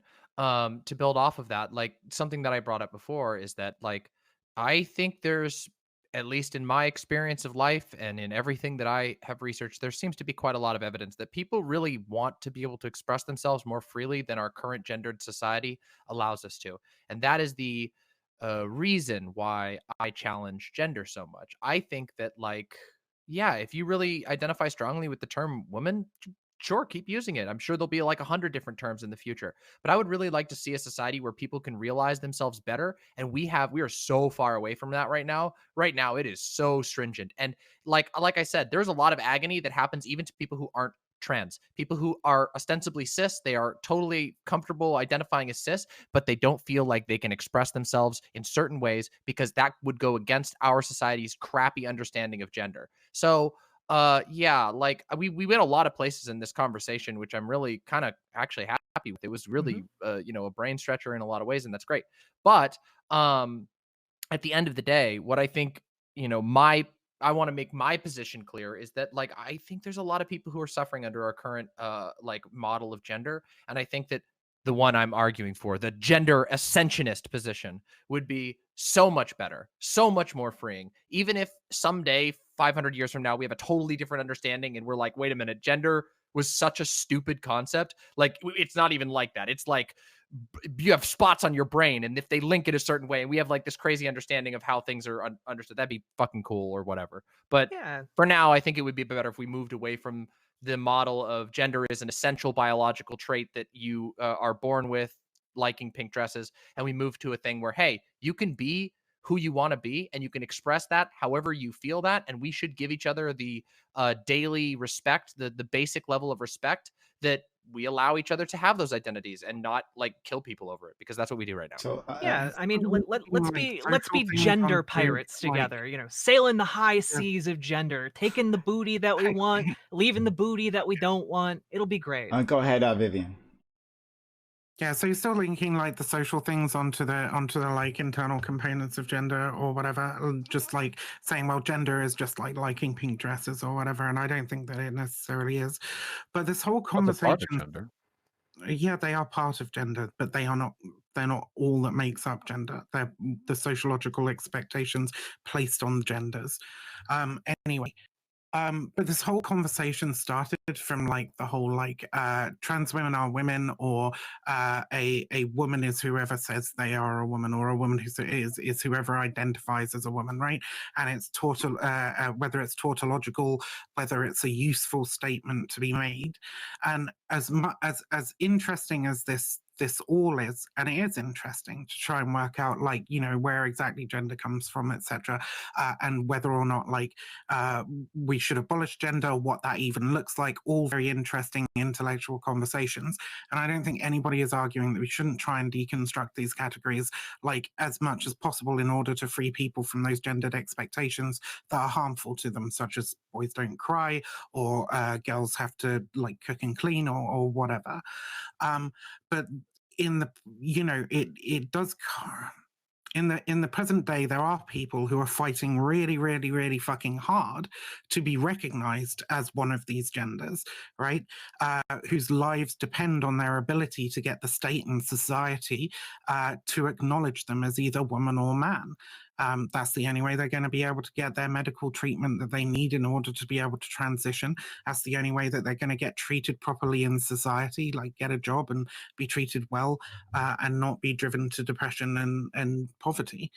And so while we can talk about utopian visions of gender abolition, I think it's I think it's pertinent to sort of remember those people who are fighting for that today, and just try and because they're not going to be on board with a complete gender abolition project.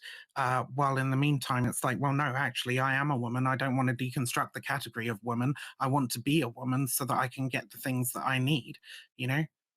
Well, Yeah, gender I think abolitionism doesn't mean denying I people think today. I know I- that, but it's I- when you start sort of disparaging some of the slogans that are used to communicate these concepts that, like, I should be treated as a woman in the society in which we currently live, right? What Which slogans is are getting? what trans women are women, or a woman is somebody who identifies as a woman means. It is a slogan that's trying to communicate this concept, this plea to well, society. so I don't Yeah, think what- that Can I- we need to Do Can I people comment here on have one a thing real problem quick? with that? put I them thought first I on thought the we were on same board with the trans women or women. here I'm just going to step in real quick. This is why I think it's more useful to frame it as eliminating the prescriptivist notions of what gender should be in society. I think that's a more useful explanation of your goals as a gender abolitionist, because let's be real, none of us are going to live to see any kind of utopian vision of like complete gender abolition.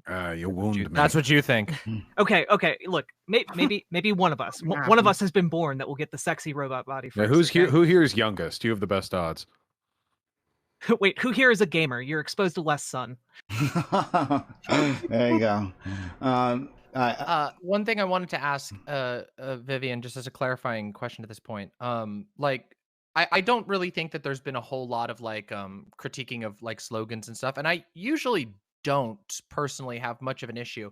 But like when we're talking about philosophy versus like pragmatic or date or whatever, like I do think there is a little bit of a difference there. I mean, for example, I Sure. think most trans people here, and probably even Vaush, would be familiar with this history. Like, I mean, for a long time, the go-to political line was trans people are born into the wrong body. And that was because that made sense to the largely heavily spiritual America at the time that is, you know, we don't Yeah. really believe in that kind of stuff anymore as much.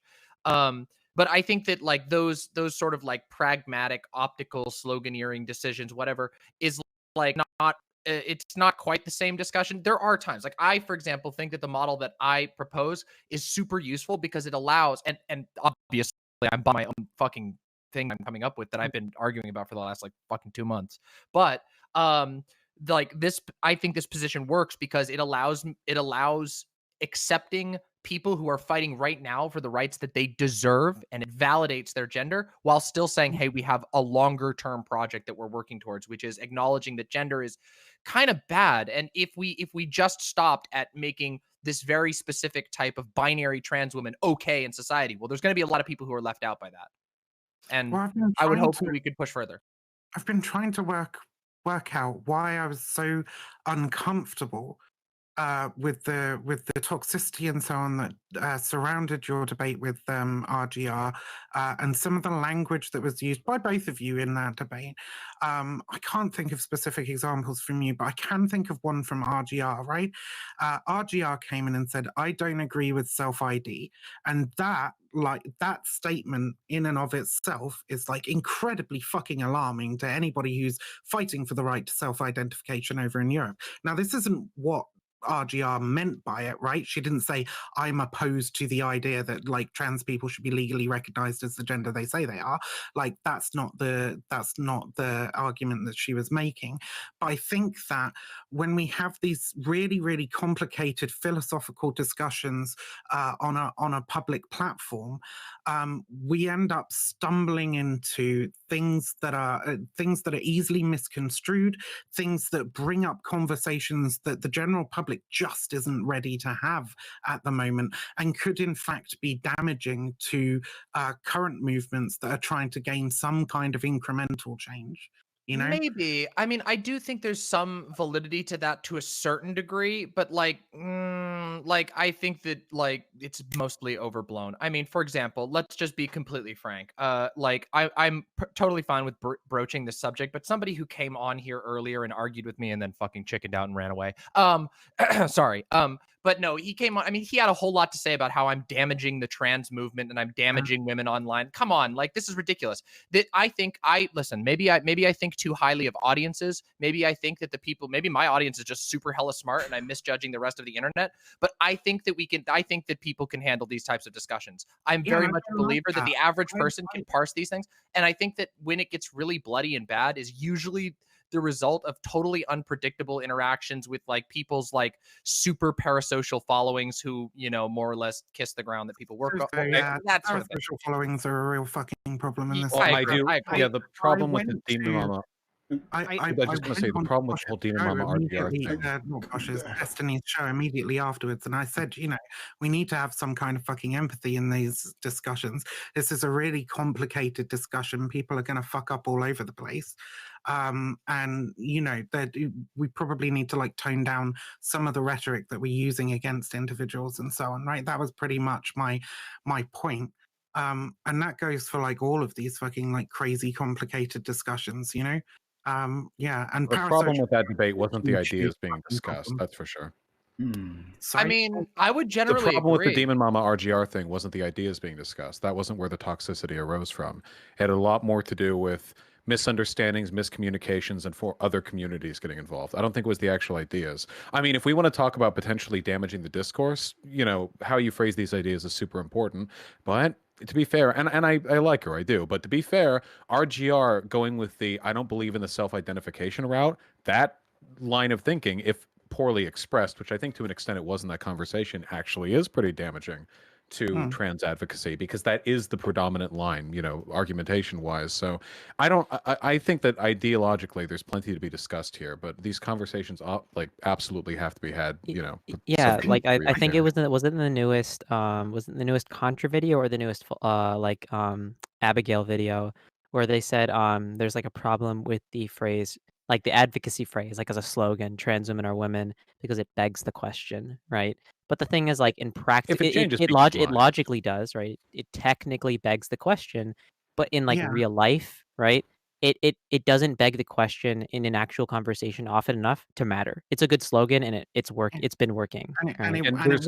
And we shouldn't be attacking that slogan on a public platform when it's like one of the few things we actually have that is pushing trans advocacy forward, especially, you know, in a country like mine where we've just lost fucking like puberty blockers for under 16s. There's, you know, we couldn't pass a conversion therapy bill because trans people were going to be included in it. And all that sort of stuff. So, and for the record, I agree with you. I don't attack these slogans. I sometimes would perhaps encourage somebody to maybe we could do better. Like, for example, I would probably very gently encourage someone to move away from language like "born in the wrong body." But that is not my approach. I have my own approach, but I don't stop those. I recognize the pragmatic value and always have. And also just a comment, just because it was concerning me. Yes, by the way, I largely agree with you Vaush, about like the prescription of what happened there. The conversation was like a spicy debate that we like both had some moments where we got worked up. It was 9 hours into a stream and also whatever. But like what happened after was not anything like that. There was a Yeah. whole bunch The of afterwards information left bit out. was People got yeah. involved, and yeah, it But was but pretty bad. but the catalyst was this incredibly, like, complicated discussion, which is a very similar discussion to the one we've just been having, and I don't think that anybody can say it's not a complicated discussion, given, like, how much contention and how many different points of view have been presented on this panel, right? And I think, like, just as a point of, like, everybody always talks about fucking optics and so on, right? It really does depend on what you're trying to do, and the kinds of discussions that you platform are like, you can predict that they're going to go a certain way. You might not predict that it's going to go as bad as, like, but you say, like, you were like, I don't want to have this discussion right now, right? Like, I honestly 4 don't know. times. Yeah. Yeah, I honestly Nobody don't know if talked about that. discussion, or even the one we just had, is one that's like useful to be having, like, in public at the moment. So I don't want to have like too much of a meta debate of no debate here. But okay, is there anything else that people would like to say on this? I mean, now that we had these interesting people gathered here, Jack. First off, I want to clarify that my audience is free to kiss the ground that I walk on. Okay, that 100% feel free to do that. I'll think you're weird, but you know, free country and all that. And second off, I think that it is good to link this conversation back into like the actual material conditions of trans people. And I thank you for bringing us back around, Vivian. I appreciate that, because it is like, it's a complicated topic. Like what is the philosophy of gender? Okay, like that's a complicated topic that I don't think any of us here, except maybe Joe, who left, would be qualified to answer. And what we are qualified to answer, though, is what like material needs trans people have in the relative places that we're located in. And I think that, you know, using this kind of a conversation to get people thinking about interesting ideas, or at least different ideas, and you know, thinking about trans people and how our lives are, because frankly, it's real fucking hard to be a trans person. And it's real fucking hard to transition. And you know what do you think would be useful? Is something I try to do, because I talk about cults and shit all the time, right? I want to get experts in the subject in to like try and bring some expertise to the conversations that we have, like, in these spaces around like de-radicalization and so on.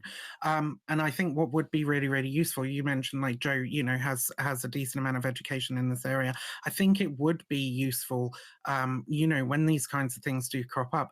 I'm not saying that people who don't have training in the area can't talk about these things, but I think it would be useful, rather than sort of like blundering around in the dark and trying to work out concepts that perhaps people who have more experience in the field have already grappled with and may have better perspectives on.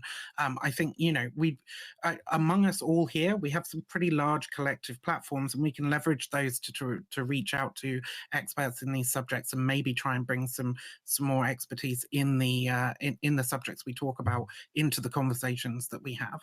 Absolutely. And like that's part of what's so valuable about these conversations, is it gets us thinking about these things too. It motivates us to talk about material conditions of trans people, because I know, like, on my stream, like, I'm not talking about trans issues 24/7. And like, hey, maybe I should talk about trans issues more. Maybe I can figure out more experts to bring on. Well, I just want to say one thing. I will interrupt the positivity circle jerk here. The thing that frustrates me is I feel like 98% of the time when leftists talk about like what it means to be a woman, or what gender means, we're talking about these highly academic, esoteric ideas that are, by the way, you can talk to academics all you want. They're debating it too. When you're not going to find a concrete answer by talking to a PhD in gender studies. They're also furiously fighting with one another. And we talk about that instead of what I think is the more pressing issue here, which is how do we convince other people that trans people aren't literal degenerates? That would be preferable in my mind. But that conversation has a lot more to do with rhetoric, optics, and presentation than it does with the actual. I mean, the underlying stuff is fun. I'm not saying we shouldn't talk about it at all. It's just, I don't know. I'll say this much, okay? I feel like screaming trans women or women out of a bullhorn somewhere in a street corner in a major metropolitan area will probably convince more people than if we were to get the population of a city to have watched this panel.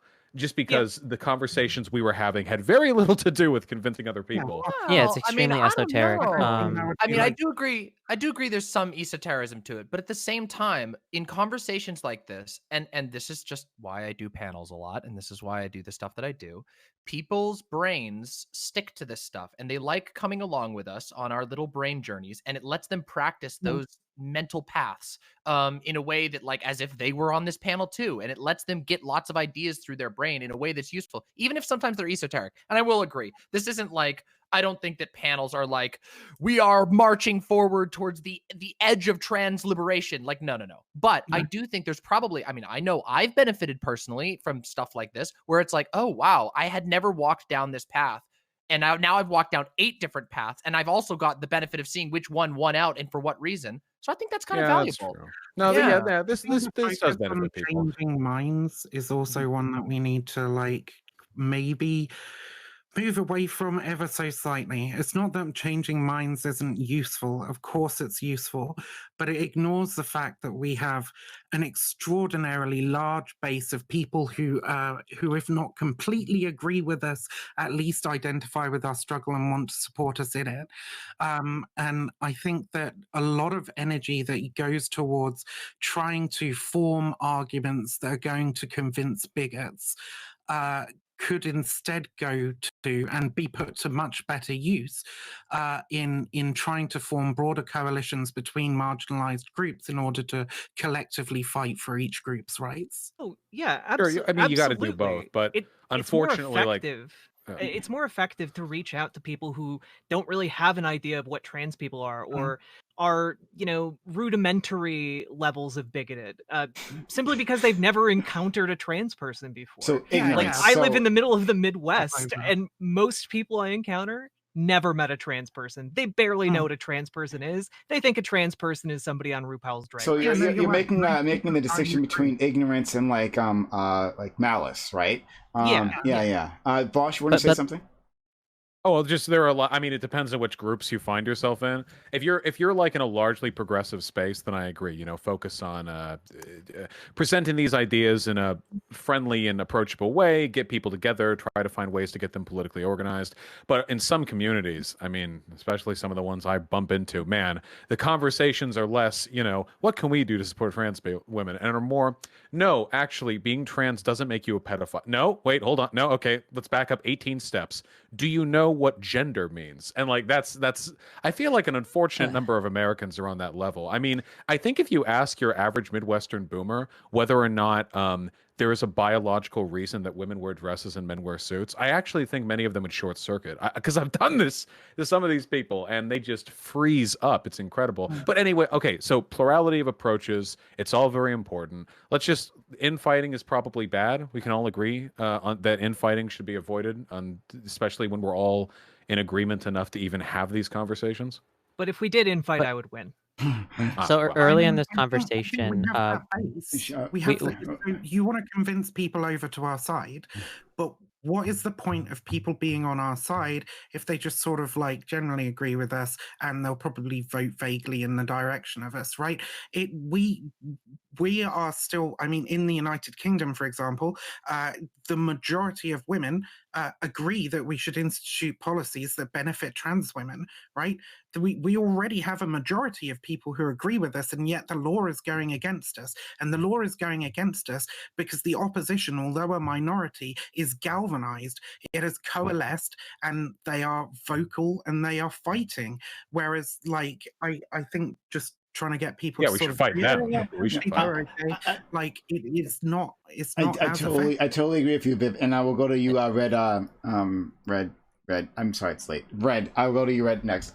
But I totally agree with you on this point. Oh my God, Vivian, I love you on this point, just alone, right? I love you, but yes, this constantly we get in this argument, this debate, right? Like, and I'll just bring this quickly back to defund the police, though we don't have to go there. But like, oh, hey, defund the police. That's like not a good slogan. It's not convincing, like Billy Bob and fucking Arkansas, like to jump on your side. Well, yeah, but I mean, that doesn't have to be the point, right? It could be to rally our side to like a cause, right? Because a lot of those people aren't going to march for us anyway, right? And they can be so easily convinced that BLM is a terrorist organization from the phrase defund the police, right? And that guy wasn't going to be an ally. He wasn't going to be like, it wasn't going to decide who was going to vote for. He wasn't going to march with you. He wasn't going to send a letter or anything like that, right? So there's value in rallying your side and just educating your side. Yeah. Like the allyship versus accomplices, or allies versus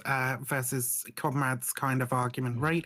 It's all very well to like give lip service to people's struggles, but what you actually want is somebody who will fucking go to a protest and get arrested with you.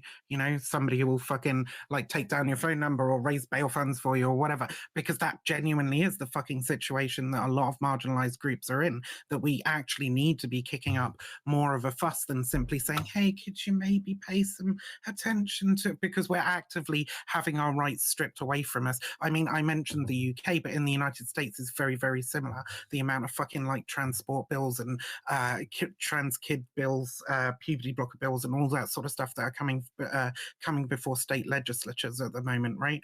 Biden's pushing for some good shit, don't get me wrong, but at the state level, it's a fucking disaster, especially if you live in a red state. Oh, Yeah. for sure. And like, Red, please. We all agree on that, though. so like Nobody here's early in the disagree with conversations, like the militant things Vaush was advocacy. talking about, the people you're like referring to are like fringe, right? People who are like even interested in those conversations to begin with. When you're doing like advocacy where you're canvassing, right? Where you're canvassing about issues to people, these topics literally never come up. What is gender? What is a woman? None of these things ever come up. That and we've even talked about this early in the conversation. I think like 4 hours ago or something. That like what changes people's minds about trans people is like one, canvassing with a trans person and presenting them the fact and presenting them your suffering. That is like literally what gets people to like and even when confronted with anti-trans ads, the effect on their beliefs for the ad dissipates, but the effect of the conversation with the trans person persists after the conversation, and it like actually like marginally changes how people behave and view things. Like these are all things that we don't even have to like we don't need conjecture. We literally have like empirics for this, like how to change people's minds. And I can like post Diversity it in works. chat as like as a reference. And Also, like, for a fun fact for Vivian and anyone else in this room for future reference, I just posted some stuff in chat. It's not really have to do anything with this conversation. It's about trans kids with puberty blockers, and how Alright, yeah. puberty blocking kids don't desist. That was just like a fun fact. so like one of the things is, and diversity of tactics, all that stuff. Like, I grew up a bigot. Like I grew up being bigoted against like trans people and being like, oh, and gay people too. Like I come from people who are like that, and largely, at least in my experience, and sure, that's anecdotal or whatever, but like a lot of people don't really care that much about trans people, and they don't really know what a trans person is. So, to Charlotte's point, like having somebody on hand who's just like a normal human being who happens to be trans and like going around canvassing, super useful to make that issue real and to like introduce people to what even is a trans person. A lot of people don't think they've ever met a trans person in their life. They're wrong, but like a lot of people think that, and disabusing them of that notion, I think, is really helpful when it comes to trans issues. Same's been shown with racial minorities too. The people with the worst views on black and brown folk are usually. What? No. Down for the count. Well, if he comes back, then we'll pull him in. So speaking to Taken what down. he was just saying, I just posted something in chat. This was from 2015, so it's probably increased by since then. But like 30% of like personally know a trans person. So that's just like personally know, not just like met someone. a lot of people have met trans people. Yeah, I mean, like, just statistically, like what, 1 out of every 200 people is trans in the United States? More So, than I think like, it's 150, probably. right? something like that? I mean, it could be as It's yeah, it's it could be as high as 0.0.66, right? it could be as high as 1 in 50. We just don't know because, like, Yeah. since it's really, really shit. So, like, there's a variety of organizations that attempt to make estimates, and the estimates, like, from both the UK and US, are somewhere between 0.4% and 1.8%, depending on who you ask. Right? Like, it's really. It's a really, really broad range. Yeah. I think you're probably going to see that number climb anyway. So even if it is like 1.2% now, I think it's probably going to be like 1.5 to 1.8%. Within a generation, because the amount of trans people who are now coming out. Yeah. Yeah. Howdy. Okay, there we go. Welcome back. No, wait, Vivian, you don't understand. They're being socially pressured to be trans. The increase of fucking the decrease in testosterone over the past 30 years is making everyone I was on a trans. really good game run, and then my computer just ups and crashes. Oh man, that sucks. The amount of people presenting to gender clinics in the UK has increased by some 6,000% in the last fucking 10 years or something. So it's like it's so huge, right? And I think But it went up from a pretty small number. Estimate on the actual trans population at this stage, like, it's going to be really difficult. I think it probably is somewhere in the range of 1%, but like, it's really, really difficult to say. Yeah. And we'll all be trans. I mean, that's the goal, right? Heck The yeah. global Yeah, homo more or agenda. less. I mean, honestly, and that's another thing that I did want to. That's something that I did want to touch on just a tiny bit, which is that Everyone being trans. No, not literally everyone being trans. I wanted not to talk until about not until the Globo Homo get their camps. Yeah, up. not until Global Homo Initiative is Biden prepared. force femming. The Human Instrumentality Project will be complete. Where my femboy camps at, Biden? I was promised femboy We were camp. yeah. I thought No, that's what but FEMA stood for. But honestly, like, one of the things that I think is valuable, and part of the reason why I show up to a lot of panels and stuff like that, is because I think there's a lot of people who need to hear that, like, it's actually more normal to think about your expression and your gender than people think a lot of times. Again, some of this is a bit of a unscientific hunch based on my personal experience of meeting a lot of people who might identify as cis, but really, really want to change up the way that they actualize and realize and express themselves. And you should do it. It's good, actually. worth it. And it's rewarding. And you don't have to live up to these totally incoherent nonsense prescriptive gender bullshit that people tell you, even if you're not Reject trans. cringe. Yeah, exactly, precisely.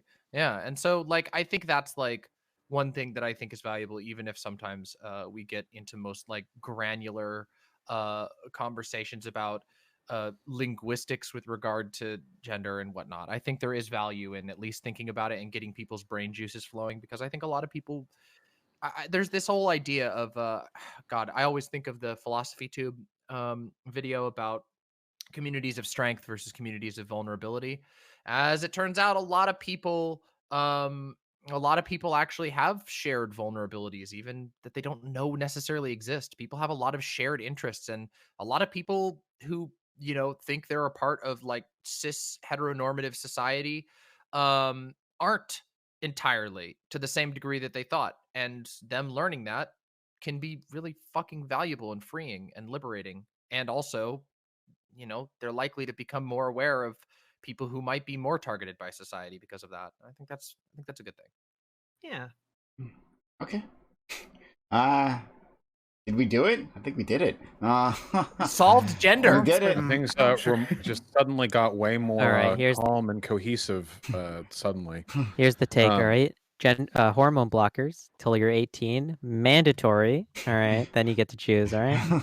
Okay. What happened What we is really you'll need are start weeb listening to- blockers. Okay. We need weeb You'll start blockers. listening to me and based Charlotte, all right? For everyone, mandatory, the whole population, gender neutral world. Weeb blockers for everyone until they're responsible enough to handle anime. So fucking fantastic. So, all right. To my audience, first of all, if you come in from DGG, again, thank you, Destiny, for being so kind as to raid me. Follow the channel, goddammit. We like do this all the time. These moments don't ever happen on other channels because they don't have this open environment. We let random people join and we get these great moments. So if you want more of that, hit the follow button right now. Hit it now, hit that notification bell so you know I'm going live. I do this all the time. You DGG motherfuckers. You all act like you hate my guts, but you know you fucking love me. You know you fucking love me. Are you mad? Are you mad? Look, okay, Are you mad? I get hating people. I love to hate people, but holy shit, some of the DGGers in chat, they were like, it was like, Demon Mama just breathed right as Vaush breathed. Of course she would. A clone. Like, okay, all right, let's It's wild. It's fucking hog wild. let's take a couple thousand steps back, All right. actually. Sorry for jumping into this. No, thank you. Oh, no, you go. You're finishing. Yeah, so I'm a cis person, which makes me bad. I didn't actually know this was a trans panel until somebody fucking messaged me 5 minutes after I barged in. So I apologize. It looks like cis people were the real unwelcome invaders of private social spaces, as it turns out. So we had a trans panel that was earlier, and then we ended that panel and transitioned to a slightly smaller panel that allowed cis people in, and that's when we started this conversation. Joe on, right? And Joe's cis as far as I know. Yeah. Vaush, you're one of the good ones. We transitioned into a pro-cis society. There what we the go. fuck? That's how Destiny is an agender, bisexual, Cuban king, right? I'm not mean baiting here. Isn't Destiny like non-binary now or something? That's what I'm hearing. Yeah, he's Really? says he's non-binary. That's what. Right, Yeah. there you go. Congrats to them. Fuck yeah. So What they fight for, right? Yeah. Based. I think I misgendered them, and I apologize for doing that. I think he still goes by he. Just Yeah, he's still fine with he/him pronouns. Let's not go fucking crazy, all right? Non-binary in a day, all right? You don't just switch from he/him to they/them. That takes time, right? And then after you've been, genderqueer or non-binary for like 5 years, you switch to Ziza, Zazem, or star gender. That's just how it goes. And then after that, And then you move to like Eldritch Murmurs and stuff. And then you evolve like a Pokemon. And then you end up like me, where I'm just like anything but he. Thanks. So I'm clinging on to my my cissosity because if I go, man, that's all of BreadTube. You know, it's pretty much just H-Bomb and Sean. Pretty much, yeah. Yeah, the whole how the walls fell. Look, we'll get you. We'll get you one day, okay? We'll have the trans cannons trained on. Oh wait, can I throw in one final meme, please? Really quick. Wait, it's completely unrelated. Vivian, can you not like associate me with Nazis in Twitter memes, please? I beg of you. Okay. Sorry, what? Associate you with Nazis in Twitter memes? Yeah, you did like a Twitter meme, and it was like there are two paths the transes can go, and it was like all the cool POC Wojaks on the right, and the left it was like there was a Nazi, and there was me, and I was Family Guy me, which makes it doubly insulting. And you can use the Family Guy me, but don't put me next to Nazi. Okay? I thought they were mostly just like meme caricatures of online leftists in big quotes. I thought it was more of a commentary on like whether you go down the fucking parasocial personality cult route of just fucking subscribing to one particular fucking online leftist, watching all their debates and standing for them, or go over there and actually try and build shit up with marginalized people who need it. I love building shit up with marginalized people. Also, there was text right next to me. I'm trying to see. Hold on. I don't think it was just a neutral commentary on parasocial people. They're my enemy or some shit like that. I don't know. It probably came from the 4-hour rant you had about how trans people are basically subhuman. And I believe there could be peace in our time.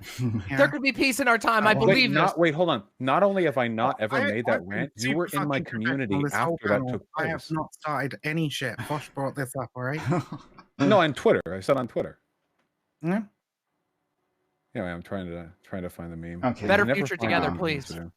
Let the water be under the bridge. All right, I gotta say, to the 1,200 We people. can talk about it. To the- I'm not interested in starting some fucking drama fight that's going to result in like the same amount of like bullshit I've had on Twitter over the last 2 Drama fight, days from So- people who see you as their Oh, yeah, this parasocial was daddy. these were the words. It was, I want these people to know that they're my enemy. I fucking hate them. I really do. And that's directly that was underneath one. me. Yeah, that was the one. You said that during your 4-hour stream. I remember it Yeah, distinctly. about woke scolds. That was I the still time hold when I that was feeling. watching you. Okay. Yeah. Yeah. Well, woke scolds is like a really shitty made-up term meant to denigrate marginalized people who speak out when they're having shit thrown at them. Nah, woke scolds are mostly white people. They're the worst of them. So All right, okay. all right. So So- all 1,200 people watching right now, I want you guys to join the Discord Voice Training Emporium by Chloe Bob Smith for great voice lessons if you're trans, and even if you're cis, right, and you just want to have a nice girly voice, join the Discord. I dropped it in the chat. All right. Yeah. Oh, please. Also, please subscribe to my channel. So yeah, I will give you all Yeah, outros. okay. Hold on. Shut up. All right, I will give you all outros. And I'll let you like Vaush take out his anger against people who have wronged him in this chat. Well, it's not anger. No, it's not anger. But no. I mean, he's obviously pissed because he went on my stream and called me what was it, like a crazy stalker bitch or something? Like I fucking. Well, I mean, I believe that, sure. But I like, will believe host that the whether it debate matter or between not. you. Yeah. I volunteer. Crazy I will host the fucking debate. Okay. Crazy stalker bitch who hasn't actually said anything about me or interacted with me for over a year. Man, she's obsessed. Wait, I Okay. really don't think we want to go down this road. Oh wow. I think that'd probably be better for you if we didn't go down this Oh, road because you were okay. All right. in my DMs. Okay. Like, in your DMs, doing what? You're All having right, like a listen, meltdown because you of can my sort it out on Anglophobia. Drama Mama after this if you want to. Let Prime go to bed. I'll stick around if you're going to yell at each other, but People laughing at you. You fucking destroyed half your community by going on that transphobic rant that you deleted from YouTube. I mean, That- its content is pretty. My community is very small right now, so I've clearly suffered the extreme consequences. I mean, if you honestly think that rant was transphobic, I think you're acting in bad faith. Parasocial daddy to tell them what's right and wrong. Wait, look, you're the one who comes off as mad. I'm just like, can we not do this? And you're like, ha, your parasocial community has obviously accepted you in spite of your transphobic. Dude, come on, it's cool. Prime, I wasn't a transphobic I'm really parent. enjoying Even if this it's cool, leftist it's cool. infighting. Why did you bring it up The if it's time-honored cool? tradition. Wait. To be fair, this was an attempt at an olive branch. I think that peace can be reached in our time. I do believe it. Yeah, I don't know.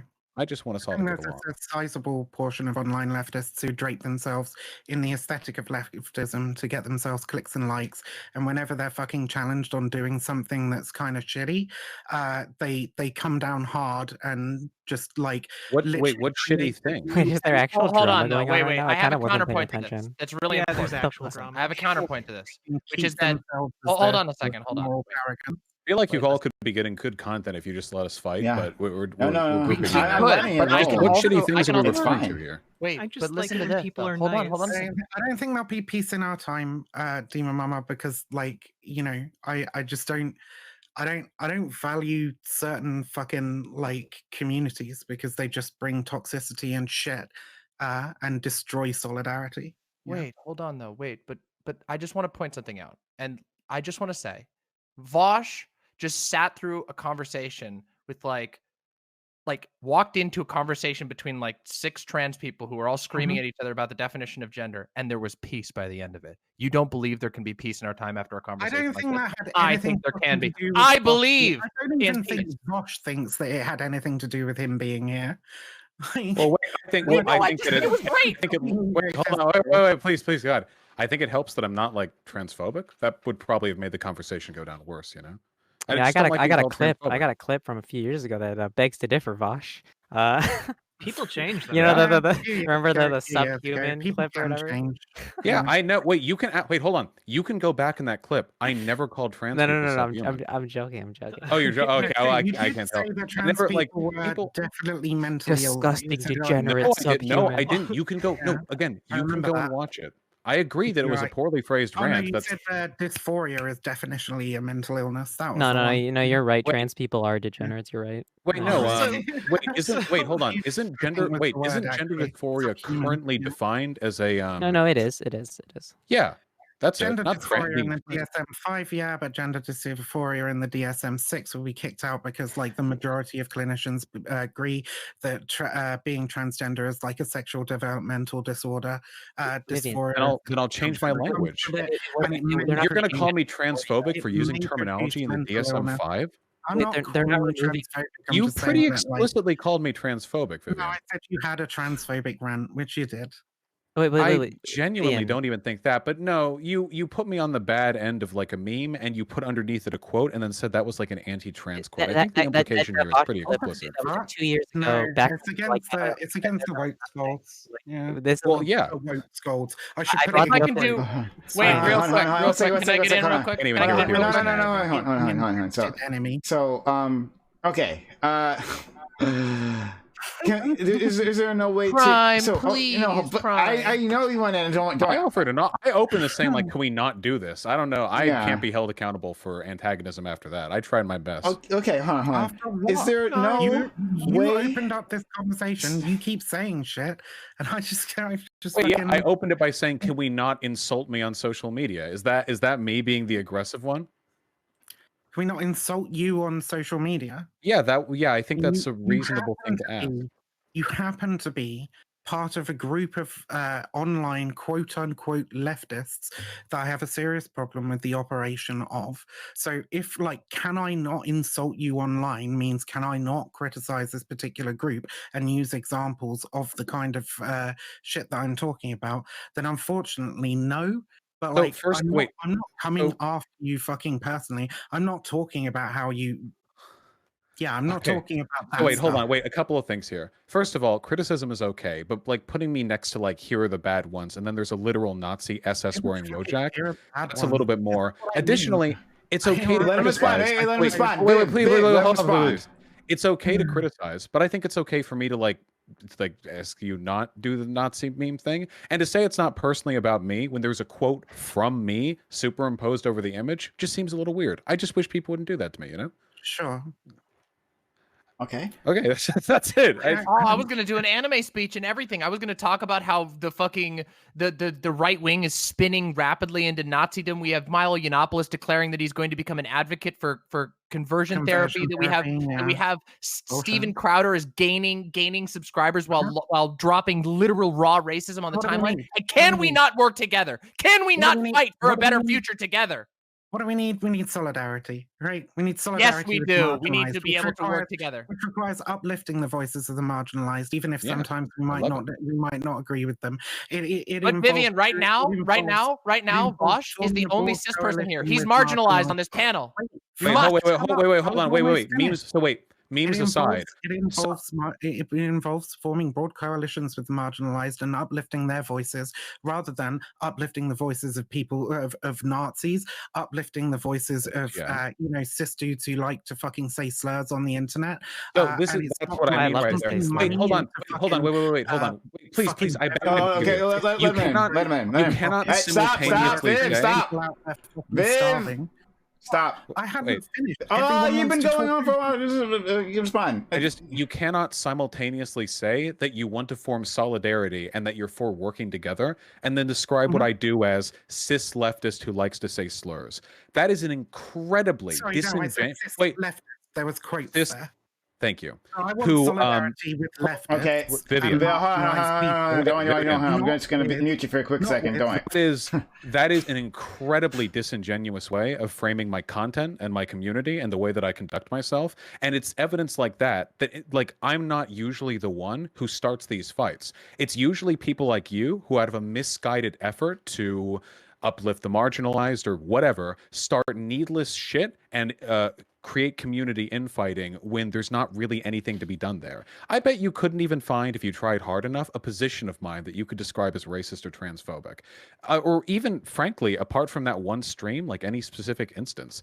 Instead, you'd have this mindset locked into your head, and you use it as a justification for anything you consider just and retaliatory. Well, I'll say this, okay? That stream that you hate me for, that stream was in response to Thought Slime, whose community started shit with me unprompted. Every time stuff like this happens, it feels like other people, in the name of avoiding infighting start shit with me. It's really frustrating, especially since I don't ever go out of my way to pick fights with these people. Usually they show up on me, like you did, impromptu posting a meme where I was right next to a Nazi and you quoted me to disingenuously suggest that I was transphobic. That's what I'd like to see stop. If you want to criticize me in good faith, please continue to do it because I benefit from criticism. But don't act like you're trying to uplift the marginalized for solidarity and then the next breath call me a cis leftist who likes to say slurs. Come on. Okay. Viv, you can respond. Yeah. Fucking, you're currently in the middle of a fucking fight with a whole bunch of fucking people on the left, who you could just fucking they leave alone. started. You could just not bother, right? They started it. And when you say they started it, right? There are things that fucking hurt people, right? There's I'm not gonna say their name because they got enough shit, right? But there's a fucking left wing person who happens to be disabled and trans who was speaking out about something that they found particularly hurtful with like language that gets used, right? It was something like go touch grass or some shit like that, right? And they get a fucking ton of shit right now from the rest. Wait, we're talking about Corvidae? Corvidae has Yes, explicitly attacked me on social media before don't I ever care. did so to them. Yeah, no, that's what I Don't care, mean. You not don't care about solidarity. Don't You care, just not don't like me. finished. So Can I ask a question real quick? Just a real quick there's question. some other good. Viv, What? Viv. No, I'm not finished. 'cause Okay, I have yeah, a very finish, important point please, to make please, about that, please. right? Is that I don't really agree with Corvidae that this is like horribly fucking ableist. I don't really agree with their criticism, right? But I don't see. There's not like a huge amount of shit gonna come from fucking Corvidae's camp to anybody else. It's not gonna fucking like hurt your fucking ability to function. It's not gonna hurt your ability to like make money or do streams or even probably your fucking mental health, right?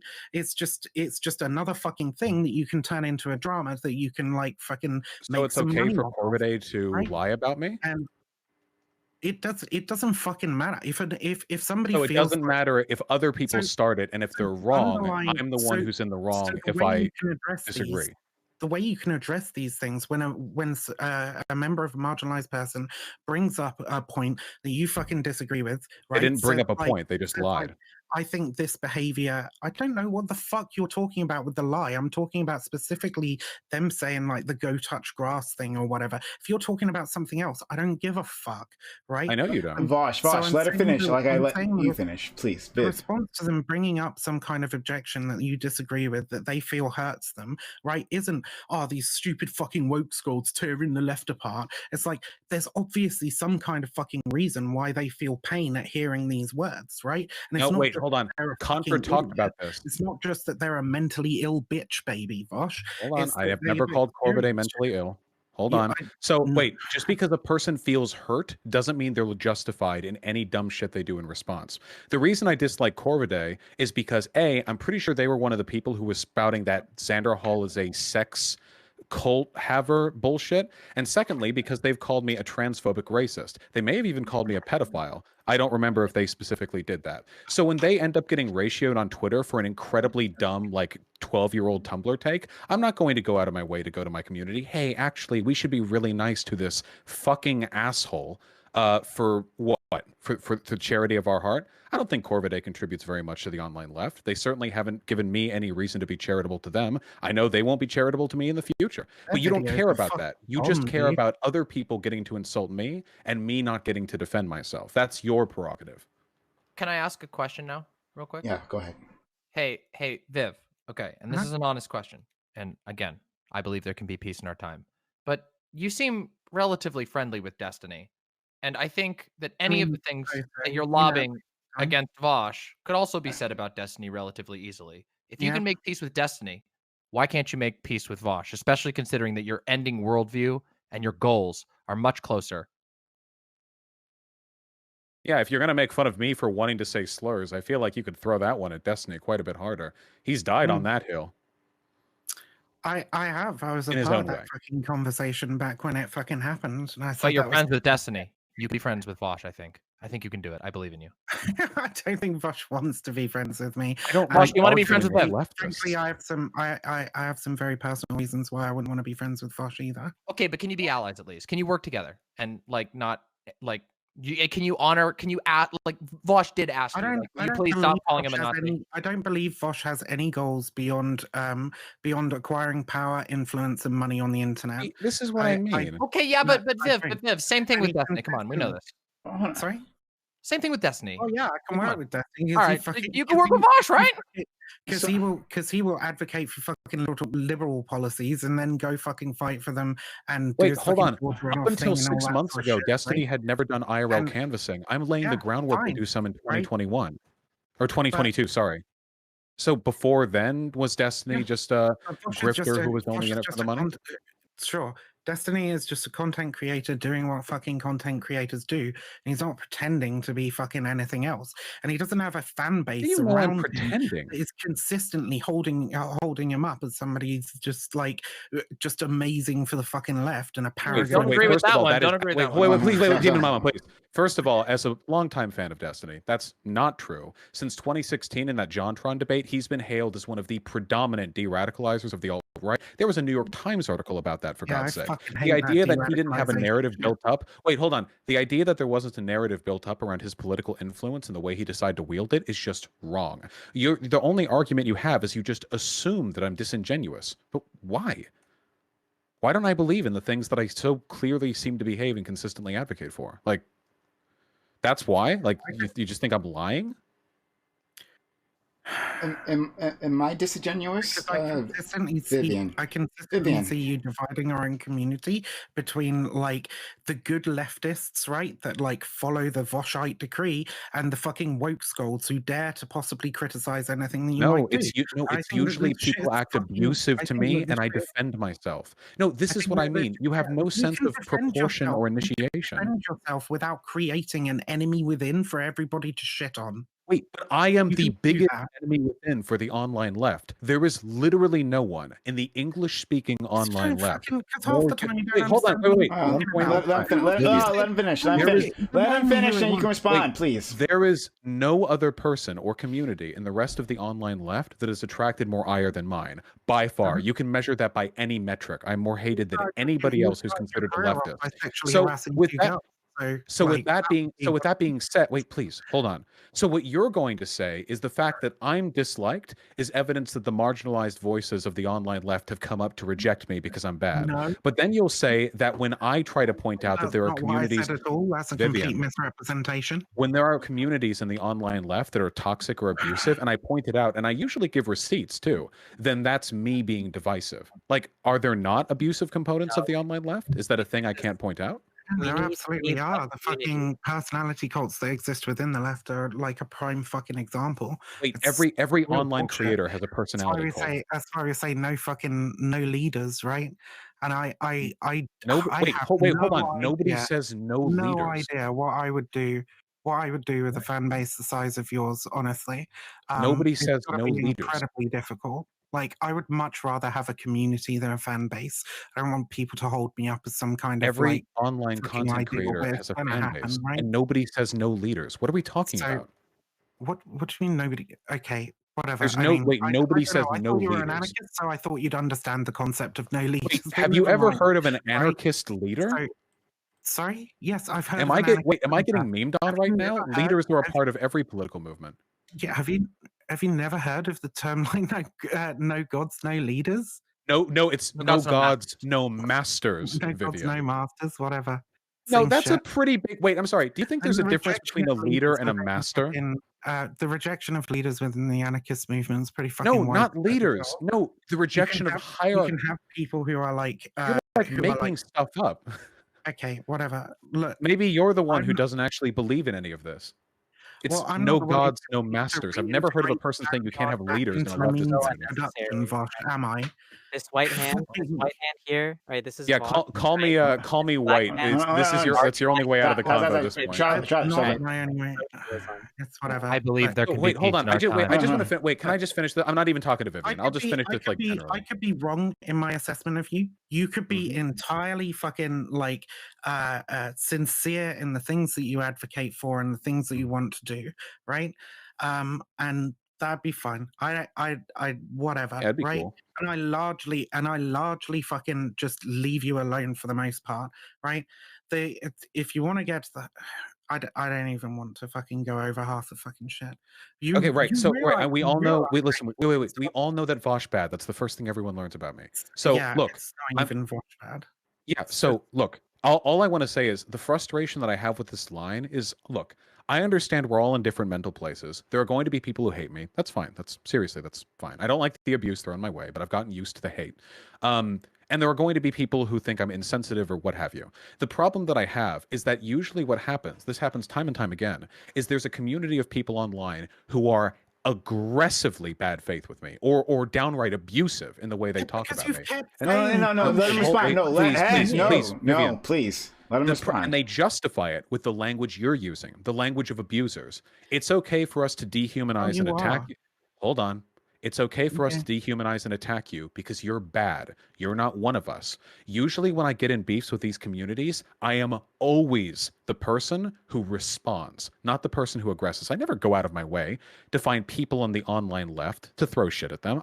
Like seriously, you can look at my community. It's usually people who start calling me a transphobic, racist, rapist, pedophile out of nowhere, or who make videos about me, or who just openly lie about me. And you know what? I will be mean to those people because I think that I have a right to. But I'm usually the one on the defense. You're playing into that language of abuse. You say when they unpromptedly lie about me, it's justified because I'm bad. But why do they think I'm bad? Well, they think I'm bad because I defended myself against the last group of people who attacked me. And why did they think I was bad? And so on and so on. It's a constant cycle that's never going to end until people realize that when I do these things, it's usually just me trying to respond to the last group of assholes who attacked me. That's why it bothers me. This is the language of abusers. It's the same language of a shitty boyfriend who tells you that any perceived slight that you engaged in against them justifies the horrible thing they did yesterday. There's no sense of retaliatory justice or proportion or scale or who was right. It's just you deserve it because you're disliked. That's all I have to say. So it seems like hold on. So I'm gonna unmute you. So it seems like is this, and if I'm wrong, let me know, right? Because maybe I don't know. Maybe this is just more a personal battle between you two, and it actually doesn't matter about the larger movement. But it seems like there is a disagreement on how content creators operate within this movement, right? Once they have a platform and what should be done with that platform. And Vivian, I've seen you be mad at other people who have very large communities, right? That you feel yeah, it's not just Vaush. Yeah. So is that the case? Is that the problem? Is you don't like how he uses his platform? Is that the big issue here? Yeah, like I said, look, I think some of these content creators I could probably like make amends with if they started like using their platforms in better ways, right? Like fucking not platforming Nazis, uplifting the voices of the marginalized more, you know, actually engaging in some kind of fucking work towards solidarity rather than just constantly looking for people to fucking debate and dunk on. Okay, like, so disingenuous. Would be really okay. useful. Now, Destiny had a Nazi on yesterday. Specifically, I don't think we're ever going to be friends with because, you know, I'm not asking you to be my friend. I'm asking you not to lie about me. Because him and his community cost me a friend. Okay. Oh, yeah. Okay. All right. So then, hold on. All right. So hold on. Then maybe this sounds shitty after exactly what you just said. I was going to say maybe we could have like a separate discussion specifically on this because you and I have had this discussion, Vivian, right? Like I don't need to say the name. You know who exactly we fought over, right? And like whether. No, just say it. It's fine. Okay. All right. Doobie, once again, he's somehow made it into the count. Oh yeah, I mean, Doobie is demonstrably fucking harmful to this space. But I let him on all the time, right? I let them on. So if you're criticizing, Vaush, I've criticized you for that, right? But I'm like, there's a point in which I just can't really fucking do anything about it. Okay. But if I'm saying, like, do you guys want to have a conversation? Because maybe Vaush wait. If I was talking about the broader issue of platforming on Twitch, and I do sometimes, right? I would bring you up as an example of somebody who I think has engaged in irresponsible platforming in the past and might be engaged in irresponsible platforming now. That's an argument we've had, and that's something that we disagree on. on, right? And I don't think we're going to reconcile it anytime soon, but I do still kind of work with you, right? But I've said the same about Dylan's fucking platforming for the Hippy Dippy podcast as well. I think, you know, he's performed for some very fucking problematic people. Ankar in the fucking early days was a real fuck up, right?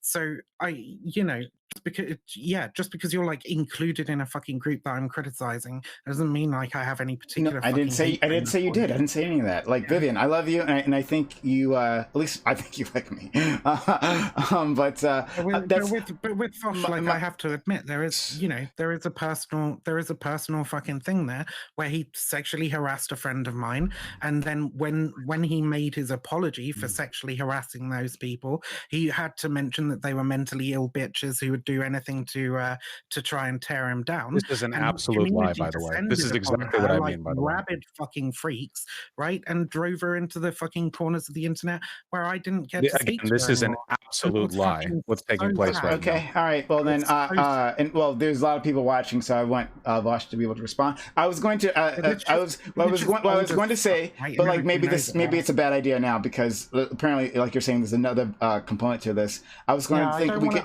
That's fine. To respond to that, no, if Vaush, I may. please, absolutely, you can respond. Go ahead. Yeah, okay. So that's what I mean by an outright lie. Anybody who's been a part of my community for any length of time knows that, yeah, I engaged in some pretty inappropriate behavior about 4.5 years ago. Yeah. But the characterization that my apology, and there's a whole bunch of context behind this, which I've written a document up on. But mentally ill. Hold on, wait, hold on. I gotta let him respond to these accusations. I gotta let him respond. Right. So what Vivian here is referring to is that one of the people or the person who I was inappropriate with then went on to provably and factually lie about me in a number of ways in a deliberate effort to damage my reputation. This went as far as people from their general circle of friends trying to bait like questions out of me by posing as different people. Or at one point it went so far that a friend of this person messaged me on Discord to provide me docs on the person who I had been inappropriate with, and then immediately ran back to that person and said that I had coerced their docs from them. There was a massive campaign of attempted discrediting that took place there, and it went on for months and months. And the unfortunate position to go on here is that I was and still am of the opinion that I behaved inappropriately to begin with, but I don't think that justifies lying about me or trying to engage in character assassination with provable lies. So after having been putting up with that for months and months and months, I said then what I still believe, which is that person who I was inappropriate with is fucking insane. And I provided plenty of evidence as to why I felt that way, and I still hold to that opinion because that person went above and beyond to try to damage my reputation. So this is one of the mischaracterizations that I think is really, really frustrating. What you go from uncharitable to deliberately dishonest attack to my character, one which was invoked in Vivian, probably because she didn't feel that she looked that great in the previous conversational segment. Because the last thing that she tried to pivot to was, I dislike Vaush because he platforms Nazis, except she's fan with Destiny, and Destiny had a Nazi on like yesterday. I just want to say something real quick. Just to set the record straight, I'm not gonna give my opinion because like I don't want to like poison the well because I was also friends with Elijah or whatever. But like in Vaush's apology, they go by Elijah now. The word mentally ill, mental, they don't appear at all in the apology, like post, the Reddit post. Like it doesn't appear in it. So just to set the record straight, Vaush didn't call them like mentally ill freaks or whatever. Okay. But it's obviously an incredibly touchy subject, which is why I don't like it getting brought up here for like dunk points. It's incredibly irresponsible and unbecoming to me and everyone else who was involved. Okay. I'm not bringing it up for fucking. You don't. Yeah. Sure, Vivian. I'm not bringing it up for fucking dunk points. I said, you know, I had a personal relationship with somebody who I then didn't have a fucking personal relationship with, and it was destroyed by the fact they were under an extreme amount of pressure from the Vaush's community. Now, whatever the fuck you want to call the fucking specifics of that situation, fuck it, fine. I really couldn't give a shit. And for the record, the apology video that's up I know now, you couldn't give a shit because you didn't care. Is that the same apology video that you put out originally, Vaush? No, I think they were referring to a post on my subreddit, which was much better written and well thought out. The initial video that I made was pretty bad. I made it in a panic, so I could have phrased things a lot better. I stand by the fact that that was irresponsible of me. So, but anyway, that's why I won't personally fucking reconcile with Vaush, and why we'll never be I just fucking ask you friends. not to lie Which about is me, Viv. which That's is it. That's the fine. only request that I make. Which is fine. Ask And you you said not you to don't give lie a shit about it. anyway. Like, why bring this up if when I point out that you phrased it inaccurately to be charitable, you then I say you didn't don't give a phrase it shit? inaccurately. Like, No, you you just sat there and said that you absolutely didn't call did. this person fucking you didn't call this person fucking mentally ill and say they were trying to tear you down, like, with everything, right? Which pretty I mean, much I can provide fucking, like, context, but helps the to way you discount phrased their. it was absolutely not a proper characterization of the events Did you that took not call place. them mentally ill in your first apology video, Vosh? The one that In the isn't on first YouTube in the anymore? first video? Wait, hold on. Absolutely not. No. Absolutely not. Can you re-upload it for us? It's still there. I never took it down. Jack, you want to say something? Yeah, I mean, like, first off, I totally understand why Viv would not want to reconcile with Vaush, like, especially like losing a friend that hurts. It hurts a lot. But I also think it's pretty reasonable for somebody to ask not to be associated with Nazis, like when their ideology is not aligned with Nazis. Wait, am I associated with Nazis? Oh no, In the meme. Yeah, in the meme. meme. Yeah. That was what you originally Oh, asked. yeah. Yeah. Okay, I was thinking like you when I bring Nazis on, No, I'm not no, usually very no, nice to them. No, I meant in the meme that and Okay. the original ask, and I find that's pretty reasonable, and I don't think anyone's asking for you to really make up. I mean, maybe Demon Mama, but like, I mean, I don't it's think you need to be that's friends, very but it would be consistent. nice. It would be And nice. I if there'd just don't be like peace. people but- lying about Jack, it. but Jack. also the like Well, we're you know, if Hold on, I hold on, misremembered, let Jack get in, please. a lot of us are trans people, and we know how much people can change in 4 years. Okay, like. And So- like, even if you don't take the apology that came out initially at face value, I think that it's pretty fair to maybe give somebody the benefit of the doubt that they might have changed over the course of 4 years. Yeah, is Um, that I mean, a possibility? even if I was, or you thought I was an absolute piece of shit, I just don't think that justifies dishonesty. There should be plenty of truthful stuff to throw at me, right? so I may have misremembered, like, when exactly you made the comments about her being about them being insane and trying to tear you down. You know, that's a possibility. But like, those were comments that were made, and that was I remember those pretty distinctly, because that was the point at which I was just like, I don't think Well, I'm gonna we like deal with this dude anymore. we can just like clear this up. So I've already gone to the video. Look up mental illness, all these different keywords. The only I time don't care Vaush, whether it's in the video or not. I just What? admitted, like, I might have like misremembered that it was in the original apology video. I was pretty sure in my mind that it was in the original apology video, but it might not have been, right? And if that's not the case, then, you know, I apologize for getting that wrong. It was something that was later fucking said, right? And that's like, what more do you want me to say about that, really? But that's the Oh.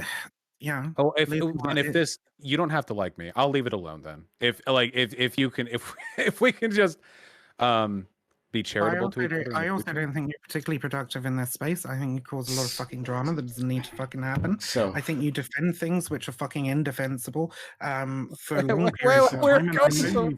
And I know you've changed your opinion on fucking your tactical N-word usage or whatever, right? But that was an opinion you held for a long ass fucking time. That wasn't And people who called reprehensible. you out on it were then people who were victimized as being woke scolds. Yeah, And, because most of the people who were calling me out in it were like acting crazy about it. Yeah. Again, this is the proportional thing. You can criticize me, but that doesn't mean every criticism of a bad thing that I do is valid. So if, for example, people calling me racist, like, of course I'm going to dunk on these people. It's ridiculous. Yeah, it's a pretty racist thing to do. You probably shouldn't be fucking using the N-word, right? So while I recognize that white people shouldn't use the N-word, it's a hot take, by the way, for Twitch TV. I'm throwing that one out there. Recognize that one. I'm popping that one out there for public opinion. Well, I Certainly recognize not on that. stream with a bunch of Nazis. Well, yeah, but I was doing it to try to criticize them for being cowards. So hold on. You can criticize it. I invite the criticism, but to characterize that as me being a racist, I think that's pretty disingenuous. Like, this is what I mean. It's like, we can't ever get a criticism that feels like it's genuinely rooted in like a good faith effort to try to improve my behavior.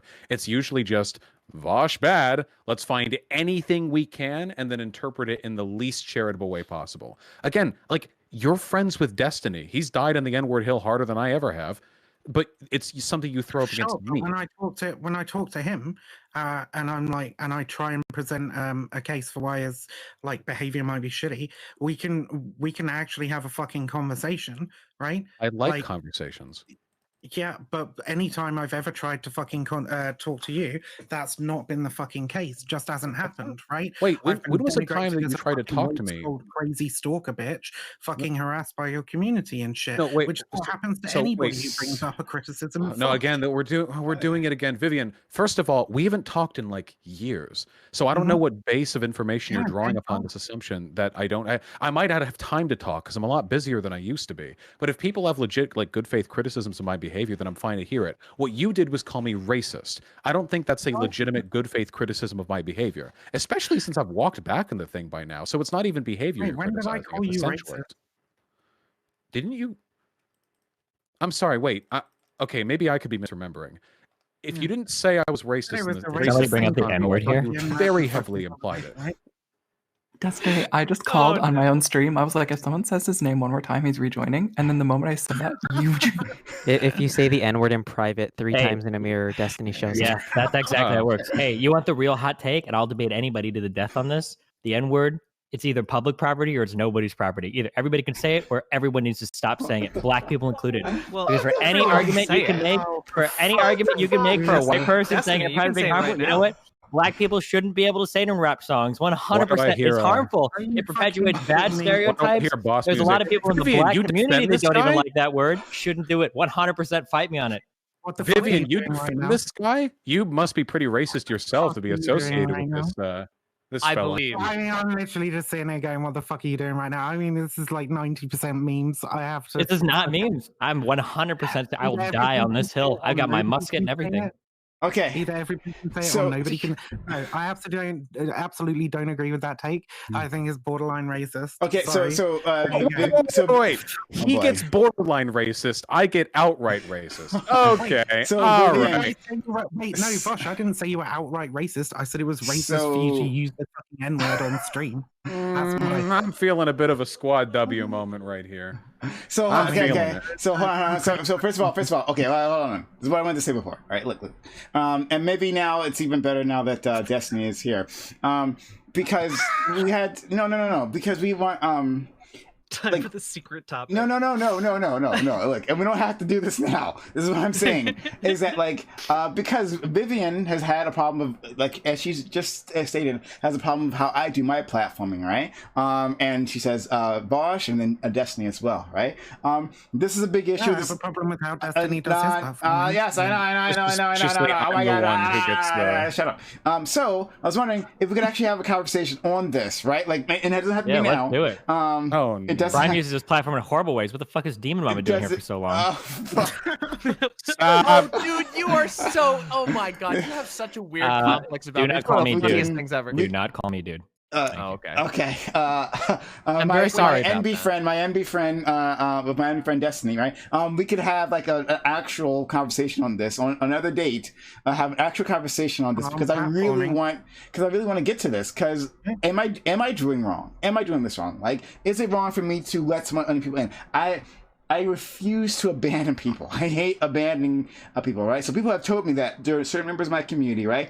Big members of my community who've been problematic, right? And I've kept them around because one, I want to see hear their ideas. And I want to see if people can change, right? If there's something that we can actually tackle, let's tackle that. If it's just a matter of the ideas, well then, whatever, right? But then I've got endless. I mean, this from the fucking beginning since I started doing fucking panel shows. It's been this endless fucking struggle, right? I've lost friends over this, and so I'd like to have a conversation. And so we have Vaush and we have Destiny. Apparently, all people were problematic, right? We're all problematic. Demon Mama, the most problematic damager of the internet. You know, wait. I don't think we need a conversation. I think we need an ultimatum. Destiny, say it.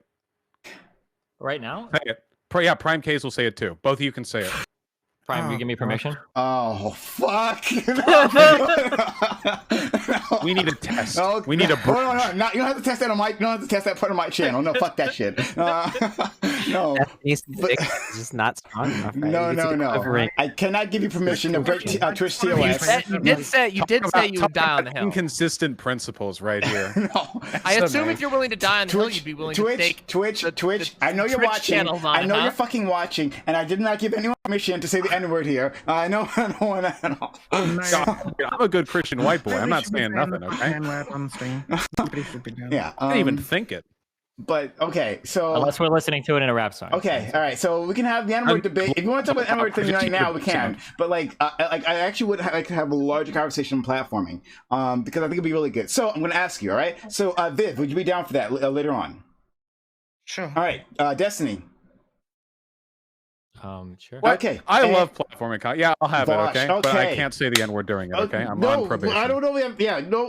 No. All right, this feels like a platform. Like we might as well, like, if we're gonna talk about platforming, I think we should also hit up like other like topics that aren't talked about much. So, for instance, cancel culture, whether or not Twitch fairly applies its terms of service, whether or not there are double standards for men and women in society. Everybody Oh, wait, we could talk about booby streamers too. Booby streamers. Oh, we should talk about. Hey, I talked about that. Hey, I talked about that yesterday. Are trans athletes okay? That's another one that Hey, no one wait ever a minute. talks Hey, about. Prime, what other Prime. esoteric topics are there out there? Prime, I didn't hear my invite. Okay. You can't. No. You can't fucking spring this shit on me after today and not invite me. Wait a minute. No. Who have you irresponsibly platformed, do you think? Yeah. Well, I still didn't hear it. Oh no! Have you ever irresponsibly platformed anyone? No, I didn't hear it. I That's want why my I invite. invited those two. That's why I invited both of those Actually, two. you know what? I'll cop up to it. I have irresponsibly platformed someone, okay? Recently, I platformed a goddamn tanky, okay? Because I wanted peace with the community, but they were a motherfucking genocide denier, and I feel bad because now there are people in my community who think he's more reasonable than he is, okay? need to stop I'm owning getting up to it. That was my most recent bad platforming. Hakeem, he always comes off as way more reasonable than you, and that fucking pains me because I'm pretty anti-Marxist Leninist. Yeah, well, he came off pretty reasonable in I his want my conversation. invite, Prime. I got stuff to say on this. I got a lot to say on this.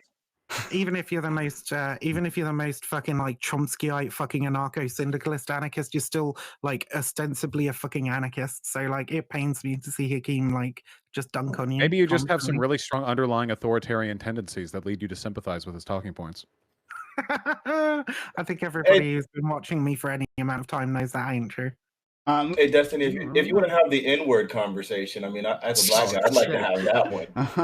I'm not having that conversation. Fanatiq, we can't see you on stream. Like your camera's completely blacked out. I'll fix it. I'll fix it. But yeah, so I'm gonna send you guys invites for this. Demon Mama, yeah, you haven't actually platformed anyone problematic. I know you had something to say. Demon Well, I Mama, got a lot of shit. No, wait, Demon I Mama, was you just always accused have of being things one to of the say. problematic people for being platformed. You're not gonna bring me on? Demon, you always have Oh, something to say. come on. We'll talk. Too problematic for Prime Kai's. You heard it here, folks. Wait, hold on. Is it true that Demon Mama has platformed Vaush? Oh. Yes, it's true. I have. Not Vaush. Okay, all right. So it was like putting a fucking a fucking ladder on top of like a tiny block. That's the platform that I put you on. If Destiny, you started my career. Can I get confirmation? True. Is using your real name, is that doxing you? It can be if it's trying to be hidden, but like I'm just saying, like your real name's pretty public knowledge, right? wait, mine?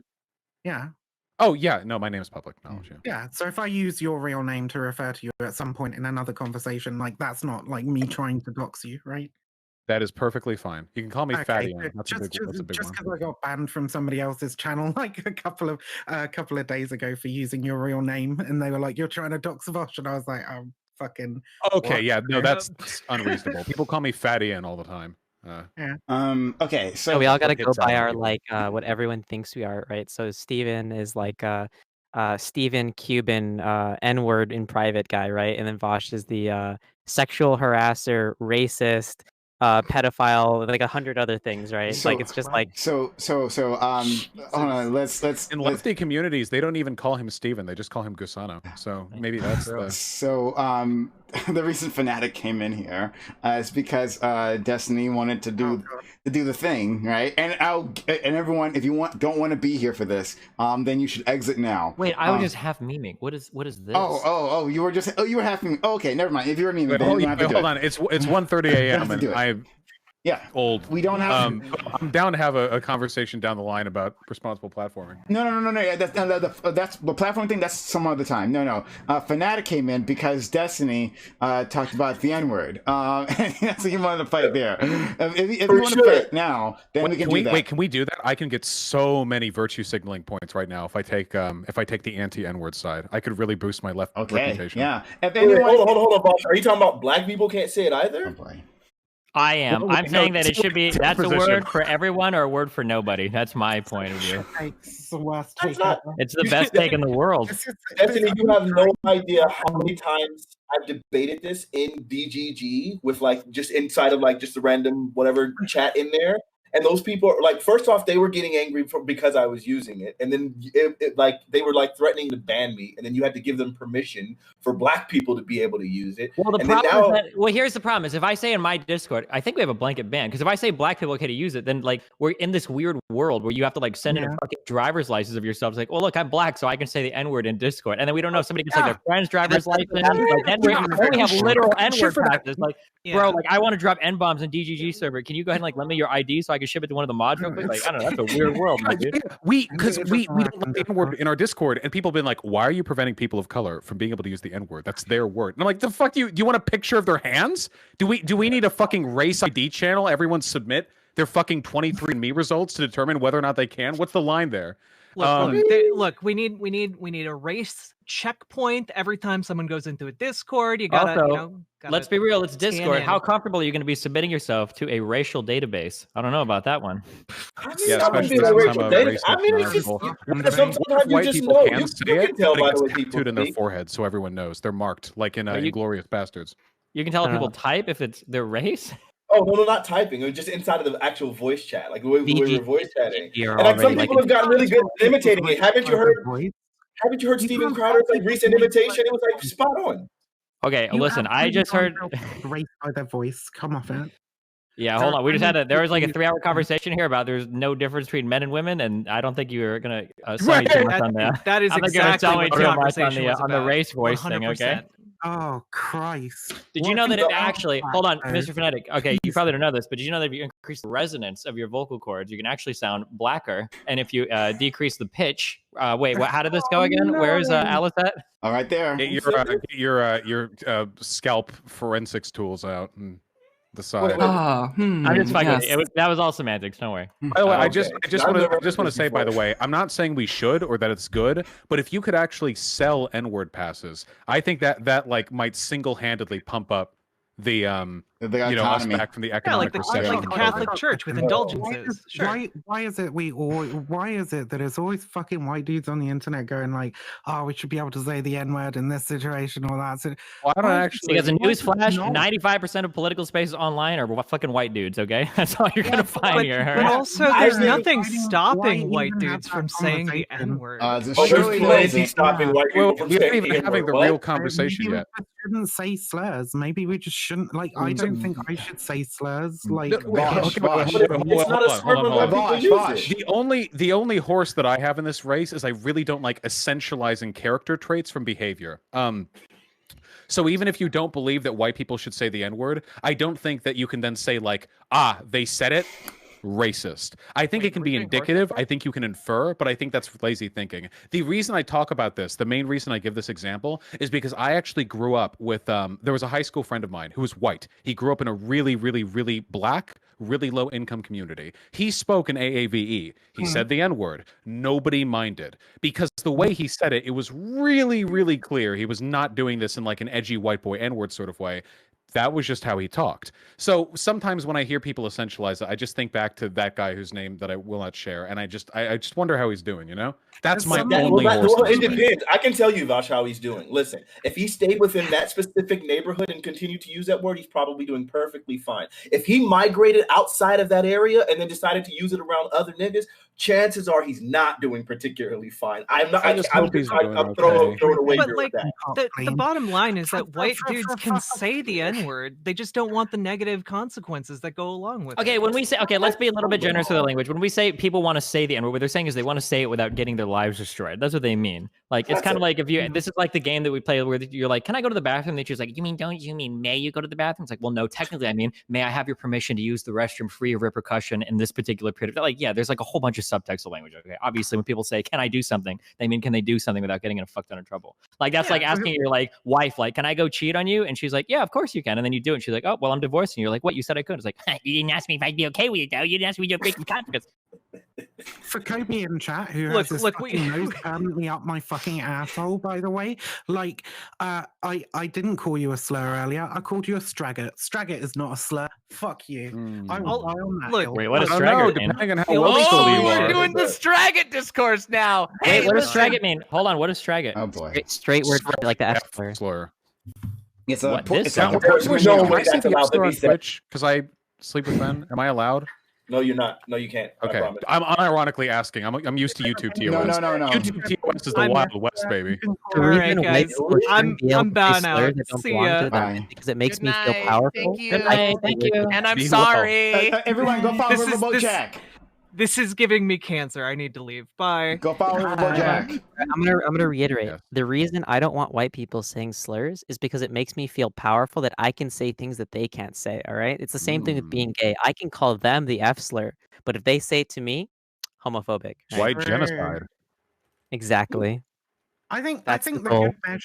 good measure of whether or not you can actually say a slur is basically like, has it been used against you to denigrate you for something that you are? So not if you're just like a straight boy who's been called the F slur, right? Because everybody's like, gay bad, you're gay, haha, right? But like if you've actually been called it to denigrate you because of some immutable characteristic that you have, you can use it to like refer to yourself.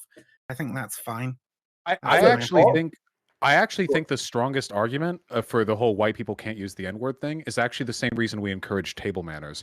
When you set standards, even if they're arbitrary to people, the degree to which they're willing to follow it usually signals their willingness to act in good faith in other types of discourse. So even if we acknowledge that saying the N-word itself, and I just mean saying it, like the vocal expression, the noise coming from your mouth, doesn't hurt anyone, unless I guess you do it really loud in their face or something, you could argue that accommodating that type of behavior and normalizing it would make it harder for us to detect actual racists. So in that case, it's more of a utility argument about being able to distinguish between people willing to follow those social standards and those not willing to follow them. At least that's how I understand it. You don't even have to go into all that. It's gonna be right like that the magical spell clip, right? Tomorrow morning, you're gonna see this on Twitter again, right? They're gonna give you shit.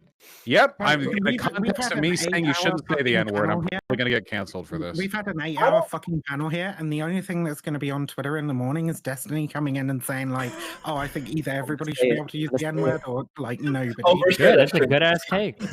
It's not though. Look. Here's the reason why it's not. Because so when we've had this conversation in the past, right? I mean, I'm pretty. I know you know this. Like the whole idea about like making a word into a euphemism such that it loses its power is like absolutely like an insanely necessary thing, right? When we recognize, like, so me growing up, there was a point in time where I knew, and most Black people have known this, if a white person called you that word, it was like licensed to go absolutely ham. And it gave them an like extraordinary amount of power such that like someone could talk about your mom, you know, you might want to go there with them, whatever. But if that word came out, like it was like for sure pandemonium. And I think removing that word and not letting it be so powerful, I think that was a thing. And we've seen some attenuance from it, right? Like, okay, here's where I'm going to just this whole thing. Okay, this is just, here's the thing, okay? I think that I just want you to know, I want to video game myself every time I say N-word on your stream page. Okay, just that expression just triggers the fuck out of me. But okay, listen, okay, we have reached a point where Black culture is ubiquitously like some of the most popular culture, in at very least the Western world. Okay, where rap and hip hop are like the most popular forms of music. Most people know how to use the N-word in like a I don't know if I would say brotherly or in a friendly manner. It's usually pretty obvious or easy to pick out when somebody's doing it. Like I have a hard time believing that like somebody, you know, like says it to somebody and you're like, wait a second, was that guy calling me a racial slur, or are these like people just like talking or joking around with each other? And like, I don't agree with the argument where it's like, oh, well, we take it back when use it in a friendly way. Because there are even examples of like black people using it like in an offensive manner to each other, but somehow like that's okay and doesn't like cause any like problems either. So like, I don't know. Like, it's just like, I just think it's such a silly dumb. Like if you hear it like two white dudes and they're like a black friend and they're talking to each other and they're calling each other like N-word as or whatever, like the idea that somebody would look at that and be like, no, this is fucking horrible. Oh my God, that was, it's like, dude, these guys don't give a fuck. Obviously they don't give a fuck. I don't know if this is really contributing to like more racism in society. Like who the fuck cares? But that's not true. Look, first off, even when we're using it, like, so like we do use it as a euphemism, like meaning something positive, like you my nigga, right? But then we also can use it like as like sort of like an expletive, but not meant to dehumanize, right? It has an entirely different meaning. Like even if I'm like, I hate this stupid nigga, right? Like that's not me thinking he's like a dehumanized person. It's not me trying to speak negatively, or I'm not trying to dehumanize him or devalue him as a person with this word. It's more of like this is just a random expletive. I could have you like replaced it with any word, right? But it's not meant the same thing. Whereas in the past, the way that word was used specifically against us was something particularly vitriolic. And then also you have this whole thing where it's like you do give someone a pass where you can reasonably expect, because of the shared oppression, because of the idea that somebody's been in this case, that you know, like the likelihood that they're meaning it in that specific way is kind of nil, right? Like for example, my brothers and we make mama jokes, right? Like he might say something to me and I might say your mama back to him. When I'm saying that to him, he knows that he has all of these. Dude, I am fucking on board. You're making my private language argument right now. Like, yeah, with some people, 100%. No, what I'm saying is because of the fact that we have the same mother and he knows that I love my mother, then he knows there's no possible way that I could possibly be meaning it in any negative way. When it comes to you and the N-word, I can't make that same assumption because you don't have that same impression. Sure, but so I don't know how. But here's like two counterexamples where I feel like we might intellectualize this argument, but it's not how it plays out. So one, now I don't care if you tell me it's not the truth. It is the truth. Other minorities in the U.S. can use the N-word and they can get away with it. Like gangsterly Asian people could do it and Hispanic people could do it and they can get away with it and they're fine. They'll do it and nobody's going to like, you can't. What? Mileage may vary. Mileage may vary depending on the type of person you are, but you can definitely get away with it way more than I'm pretty sure even in fucking I want to say even in Training Day. I think some of the Hispanic people that do it. I might be wrong, but I'm like almost positive that I've like seen it even like on TV and people are just like, oh yeah, sure, whatever. But then also Korean dudes in LA are like honestly more than black people. So African people. I'm pretty sure African people who do not have. I'm gonna say this. My Asian and Hispanic brothers and sisters don't say the N-word around me. Like I don't give you that pass. Right. So you can say that, but like I'm not sure if that's actually the case. But go ahead. There was like a crazy backlash over Jennifer Lopez using it. Remember, there was like literal pandemonium on the internet because she used the word in her song with Ja Rule. It was a humongous deal. This idea that other people of color don't get shit for like using the N-word. It's like it's a huge part of like the intra like people of color discourse, especially in LA and New York. Like there's entire like people, all they talk about when they talk about like 6ix9ine is can he say it? Right? Yeah, like, or Lil Pump. Yeah, of course, yeah. But I mean, like, I think that just goes to show like how silly and convoluted the discourse is. Like, we're actually like we're almost in like this land of simulacra where we don't even know like what the fuck a slur is anymore. We're arguing this. We're like, well, hold on, can this person like actually say this word? Does that make them racist? Like, we're not actually even asking like, is the person racist? Is this a racist? We're asking like in the societal standards that we built, like how do you even determine who could say a certain word without all of us getting upset over it? It just seems like such a stupid fucking waste of time to me. I don't know. Well, I mean, pretty much any language decorum is going to be highly arbitrary. No, wait, hold on. You do this a lot. You do this really weird analysis where you deconstruct everything and then try to make everything sound equally vapid. That is not true. There are plenty of conventional language things that do make a lot of sense, and they're not all arbitrary. But I'm saying that in the term where we have a word that literally means like friend or brother or homie or whatever, that like this word, like I'm not saying that all language convention is thrown out or no insults mean anything or everything is arbitrary. I'm just saying that with this particular word, it is like in so much of the popular lexicon that I have a hard time believing that like most people hear it is like, oh, that was used as a discriminatory, like angry, insulting manner. That's all I'm saying. Well, yeah, sure, but like, I just want to say respond to that, and then I got Fanatiq to go in. Actually, Vaush respond, and then Fanatiq. Okay, I just want to say that from a practical perspective, the problem is that there's literally no way to ameliorate this without making life easier for racist people. I mean, you can argue like there are obviously contextual ways in which the N-word is not being used in a racist way, and I agree with that. Contextually, it's actually pretty easy to determine whether or not the N-word is being used in a racist way. You can tell. But we have a pretty blanket standard on this sort of thing, in large part because, and we have historical precedent to demonstrate this, if you give any leeway on that, or if you even hint at leeway on that, usually going to be used in bad faith by people who are not looking to use it in the brotherly context. Where does this That's happen? Are we going to see Lauren Southern use the N-word and we're like, oh shit, oh no, now we have to debate if she meant it like as an insult. I'm not saying that. So that's something that you do, Destiny. So you say dumb shit. I'm not saying that, okay? No, you're saying that we're going to give racist people leeway. Can you give me an example, a single example of like where we're all of a sudden a race person that would have just said like thug or some other dog whistle for black person now uses the N-word and everybody's like, oh no, it's so confusing now. Yeah, so the main reason that that's an issue is the abandonment of the dog whistle. There was somebody who wrote some paper on this, and I'm sure it would be great if I could remember their name. But usually racists or any other kind of bigot being forced to euphemize is generally effective for the anti-racist or the anti-bigot because the euphemization indicates the development of a social trend that they have to tiptoe around. Whereas if you abandon the euphemism, Trump did this in many ways. You know, Trump went from pretty open white nationalist rhetoric at some points. And the abandonment of the euphemism usually means that there's like a broader movement being built, that they're being empowered. Squashing those movements may involve arbitrary and often confusing and unfun social standards with regards to decorum and language use. But I think, and this is just my opinion, that if there's any discussion to be had on this with any meaningful practical change to the real world, it should probably be done when there's less of an implicit threat of it being misused by actual racists. Okay, you know? I just don't see that ever. Fanatic. Really quick, I was just going to say, look, first off, like, it's crazy because I love it.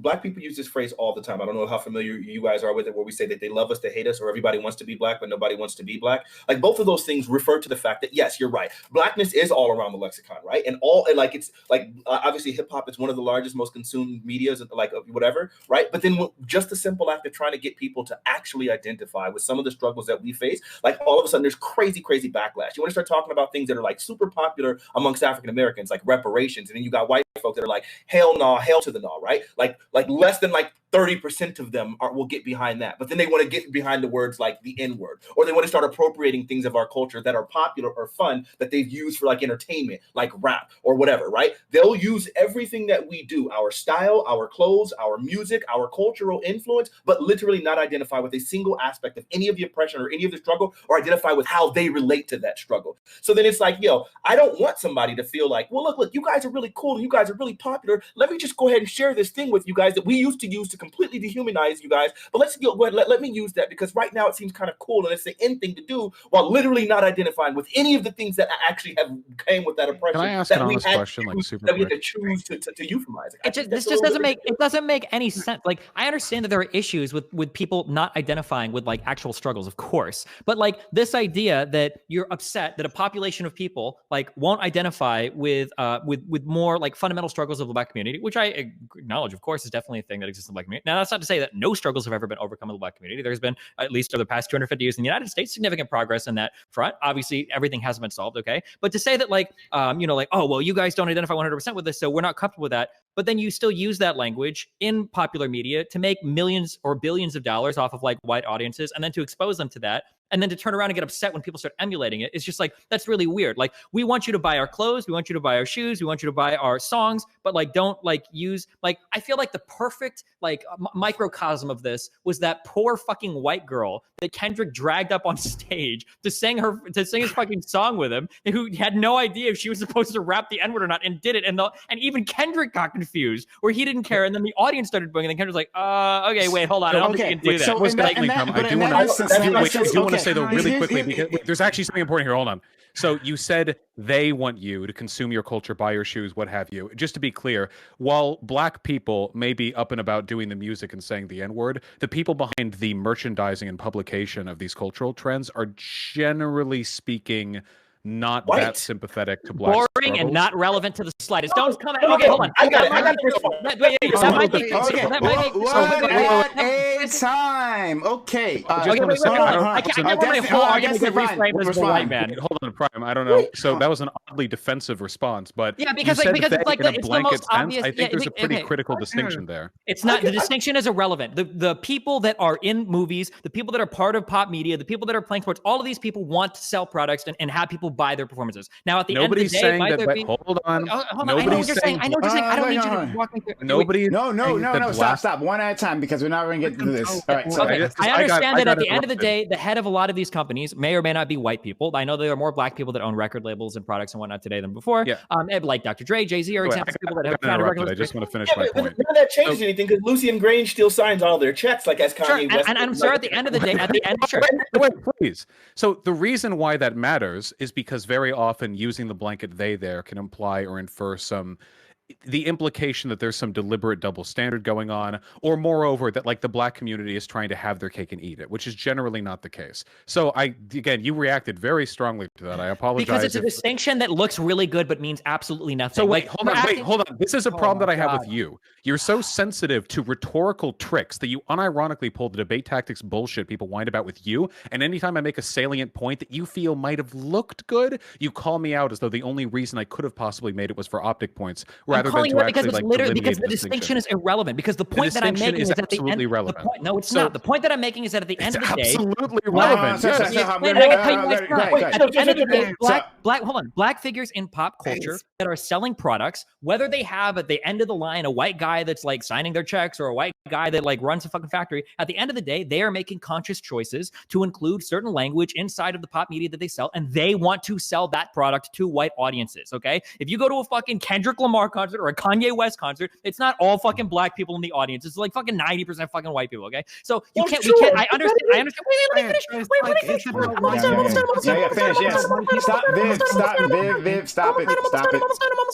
Okay, I'm almost done. Jesus. Okay, so now there might be like a white guy at the end that's making money off it, but it's not like they're forcing all of these black people to put the N-word in their media and only to sell it. So when I say they want that, I do mean black people in entertainment that engage in that type of entertainment. That's all I'm saying. So I don't think the distinction matters there, that there might be a white guy signing their check at the end, because the desires are the same. They want white consumption of that media that contains the N-word in it. Okay, so here's what I'll do. Fanatiq respond, right? And then I'll let Vaush respond, then I'll let Vivian respond, okay?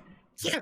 Okay, really quickly. So look, it's like you're doing this weird conflation thing where it's like, man, people are selling products, and then you're like equating that with the N-word. Those are two different things, number one. And then number two, product is the N-word sometimes. Who is selling the N-word? Who is rappers that use the N-word in it's part of their art? What do you mean?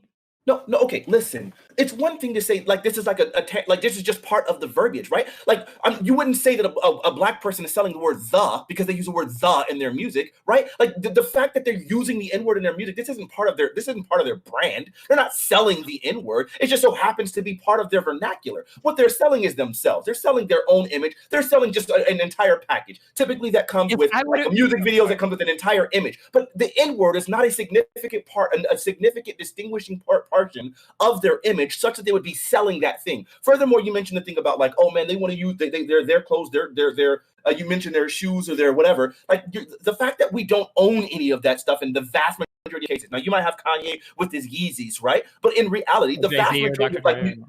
Yeah, but I don't even remember Jay-Z having a shoe line. I remember him having specifically Fat Farm, or was that P. Diddy, right? Like, the fact is, yes, these people do end up selling like clothing lines and stuff. But if you remember, one of the major clothing lines that they made was FUBU, which was really intended for us, by us. It wasn't really intended for white people to be wearing, but they went ahead and did that anyway. So a lot of this media is actually aimed specifically at black people. It's just that white people can't help but consume it because it happens to be particularly beautiful. And regarding that thing with Kendrick Lamar, that girl in that situation, it was very easy for her to quote those lyrics without saying the N-word. I played in a country band for about 3 years. We played a song called Redneck Woman. I never ever sang that song when I would be when we were on stage. I would sing every other lyric besides that one because I would be playing to largely a white audience, and I didn't know how offended they might have been by it. So I would always just stop at that line. It's not that hard. Or it's the same way how like parents, or it's the same way how like children, when they're singing a song that might have raunchy lyrics, will stop at the specific lyric in question and not say that specific thing in front of their parents. It's not that difficult. It's not that hard. Shouldn't be part of your vernacular. It's really, really, really simple. Just abstain from saying that word. We do it all the time. When you, for example, say in video game, or when you talk about when you wouldn't say the F or you find a substitute, right? Like there's plenty of times where we do this. Why is it so hard for someone to be expected to do that with the music when we know that this is a word that happens to be dehumanizing, that large amounts of people are really offended by, as demonstrated by that concert? If it's so horrible, then why the fuck is it in the song so much? That doesn't make any fucking sense. Like the It's idea only horrible when she does it. Okay. No, sorry. How is it when she's reciting your lyrics? No, She's reciting stop. your lyrics. Okay. How is it horrible? Okay. All right. So I'll let Vaush back, and then Vivian, and then Demon Mama. So all right, go ahead. Vaush. Okay. So first of all, Destiny, saying something misleading and then getting mad at me because it's rhetorically effective to point out your mistake is actually a debate tactic. I'd calm down with that if I were you, because it's getting super tiring, all right? The fact of the matter is that black culture has been commodified in ways that have absolutely led to the dissemination of their values and cultural exports being spread in ways that they didn't have direct control over. The fact that individual black artists want their music to sell well does not mean that there is not often a significant cultural difference between the broader will of the music industry, of the culture industry, and the artists who are a part of it. Second of all, no, wait, you actually got to the second of all part when y'all were talking. Third of all, well, like I don't even, I don't even understand like what the issue at hand here is. We're not going to change our standards right now on the N-word. If anything, it's only gotten more strict with time. If we want to, which is probably a good thing, at least it's indicative of broader positive social trends. It's interesting then that that we're so critical of like the specific semantical influences of the N-word and how we use it and how we can use it and why it's wrong or bad or unacceptable if we're white. But the fact that it's become more acceptable is generally indicating a positive social trend. So if anything, why don't we talk about something a little bit more productive? Why don't we talk about like, are there any specific contexts where it can be used due to cultural influence or just a spur of the moment decision where a person wouldn't be considered racist? Are we too hard on people who use these moments in the spur of the moment? This broader conversation on whether or not, this ridiculous talking point, whether or not if the word is bad, why do black artists use it? I mean, we're probably regressing into conservative discourse here. All right, you can respond, Destiny, if you want. Then I'm going to go to Vivian and then Demon Mama. For Mr. Fanatiq, okay, listen, if you literally have somebody, okay, you create a piece of art and it is a song, people sing to your songs, okay, and you show a person, yo, listen to my song, like, don't you like my song? You're like, oh yeah, and one of the things you do when you listen to songs, you sing along with it. How weird is it that in the context of your song, you're including words that if they were to repeat them while singing along with your song, be like become dehumanizing?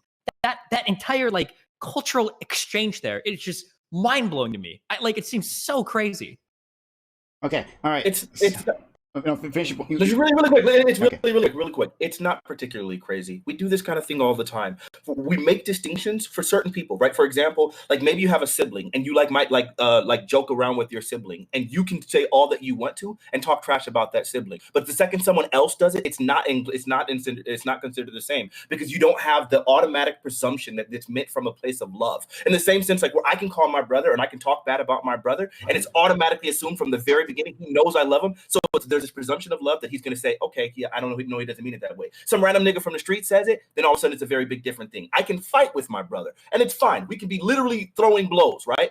But the second somebody else wants to jump in and start fighting my brother, now me and my brother are going to unite against that person, right? So there's plenty of times where we make clear distinctions because of the fact that we have this already automatic presumption because of some sort of kindredness that we would make a distinction for. So just because of the fact that I happen to make a piece of art, and I'm not going to white people specifically and saying, hey, white people, I want you to consume my art. That's not even what's happening. It's just I'm releasing this music to the world. White people happen to consume it, and white people decide that, oh, all of a sudden I want to use this thing that you're using that's really specifically for you, that we've already made a very clear distinction. I don't think that's weird at all. It's really, really simple. Vivian, don't do Vivian. Okay, cool. Yeah, white people buying black music shouldn't say the N-word, and the reason they shouldn't fucking say the N-word is because of what Fanatiq was talking about earlier with like understanding struggle. If you're going to enjoy culture that comes out of like a group that's separate from your own, you should have some sort of respect for them. And in the United States, that definitely means having respect for the struggle of black people. And this goes to the shit that I say all the fucking time about the quote unquote universal shared struggle, and more importantly, letting other people lead in their own struggles, right? And dictating the terms of their liberation. And one of the things that Black people in the United States have decided, right, is that like white people probably shouldn't be using the N-word, right? And when you engage with another struggle and they say, this is the way that we want to achieve our liberation, it's perfectly reasonable for you to say, well, no, that's too much, or that's immoral, or whatever. If they were just, you know, if you were engaging with a Black person and they said, oh, I just want to kill all white people, perfectly reasonable for you to step back and go, actually, I think that's really fucked up and we shouldn't do that. But like when it's something as like benign and effortless as just like, don't say this one word, right? You choosing not to take that tiny, tiny, tiny step signifies that you're not willing to engage with the Black struggle. You're not willing to let them lead in their own liberation, right? And so that's to me is why I don't say the N-word, because basically you platform this guy, Vivian. Pretty problematic of you. Okay, so the brothers example I think is that problematic for me? So, hold on, no, don't do it. Destiny, you can respond, then we'll go to Demon Mama. Okay, I think the brothers example is a really good example that you bring up, because that's an idea of like a type of humor that you're using with another person that you wouldn't be okay with a third party coming into. So for instance, if I was with my fiance and I'm giving her shit for being a woman and she's giving me shit for being a dumb man or whatever, if some outside party came in and started shitting on her for being a woman, or one of her friends came in and started shitting me for being a man, right? This would be like, okay, wait, hold on, this is fucked up. Or like there's a million other types of those types of jokes. They're like, well, hold on, wait a second.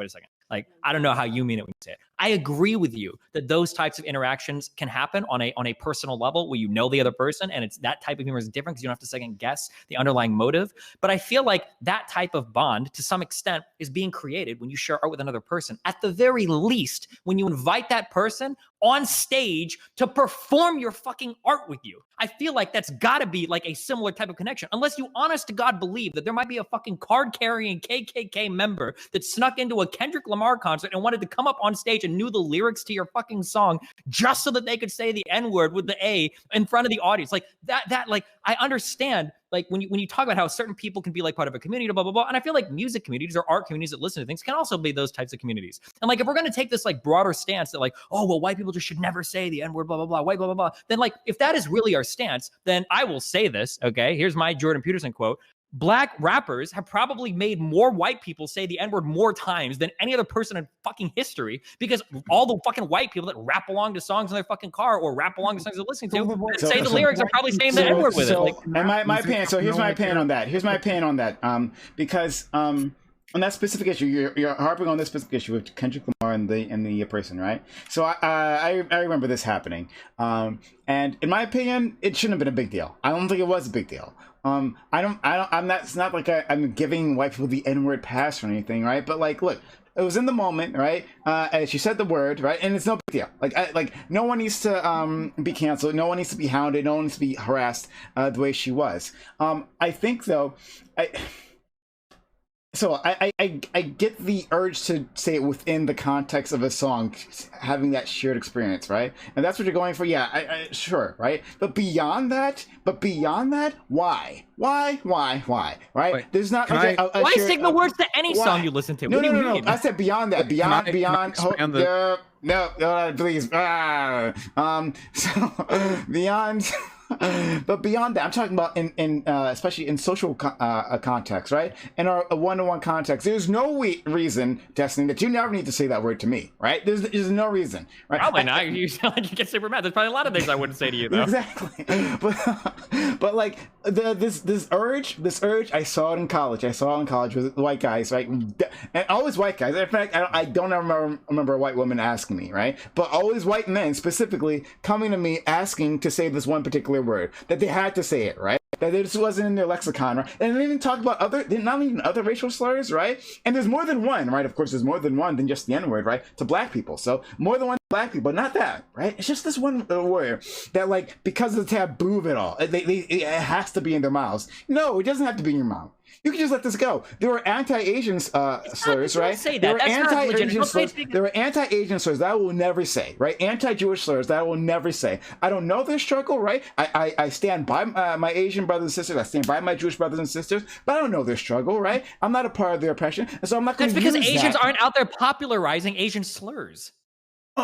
So you think it's It's just not a big because... part of Asian media to be out here like popularizing a ton of Asian slurs, I've been right? waiting so So long. yeah, you can wait longer. You Holy got crap, so much to holy shit. contribute, Demon Holy- Mama. I Same thing with believe it. Hispanic people. There aren't a bunch of Hispanic people that are popular as Hispanic Yes. slurs, right? No, hold on, but So that's why people don't say those slurs. They're arguing to say those slurs. What difference does it make? What difference does it make? Because you made it sound like people want to say the N-word because it's just so taboo. That's the only reason to say it. That's not the reason why they say it. They want to say it because it's part of the most popular fucking cultural fucking movement across the fucking world, like hip hop and rap. That's why people want to say it. No, hold on. Then they'd be asking to say it within the song. Then, if that was all it was, right? Oh, I want to be part of the culture, right? And the culture, right? This culture that I'm involved in, the hip hop world, right? Well, they're saying it there, right? Why can't I, within the context of the song, just say that, right? Why can't that would be one thing? But it's not asking for that. They want to use it all the time. In any situation, right? Why? That's not, black people aren't popularizing that sounds it. really weird to me.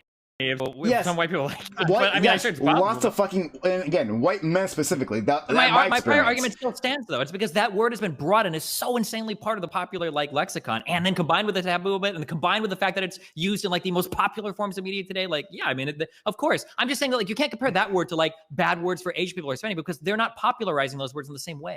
So, all right, we'll then Demon Mama, and then we'll go to Vaush because he wants to respond. And then we'll go to Joe Lewis, okay? Destiny said like 3 things to me that I didn't get to address yet. Yeah, I know. I've been waiting. And listen, between every step on the way to me, both Vaush and Destiny got a response, and you got a response too, Fanatiq. So I guess I want to say one thing. Okay, first of all, there's something we've been ignoring in this entire conversation, which is that who fucking cares what a handful of famous musicians put in their song? That doesn't represent the desires of an entire group of people who have been systemically oppressed in this country. I'm white. I can only draw parallels to my experience as a trans person with trans slurs, and that's a little bit different. And there's a totally different history there. But I think we can acknowledge that like the idea that like, oh, like you use this broad Destiny uses this broad term like they like are popularizing or whatever.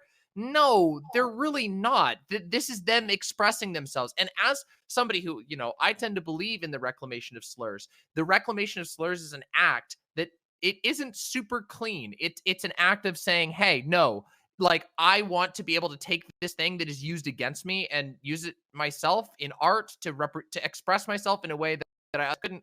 I don't think that's popularizing it. I don't think that's, I think I agree with what Fanatiq said before, which is like, just because the word is in there doesn't mean that it's intrinsic to the art itself. It might be a part of the whole piece, but we also can't overlook the fact that like, hey, look, even if it is intrinsic to the piece of art, all of the artists in the world who use slurs are never never going to represent the entirety of the vast majority of the people who have been impacted by this shit. They don't get to determine that as a whole. And if a lot of people don't feel okay with it because of the obvious and blatant, and I hope that everyone agrees on this, historical context of the use of that word, I think it's kind of ridiculous to try and find a way to desperately get yourself at like an N-word pass by saying, well, the artists want to make money off it, so I want to be able to say it too. Like I don't know. It's just, okay. Does that make sense? Like, I feel like we're arguing like 15 different points and there's a whole bunch of random assumptions that are being made.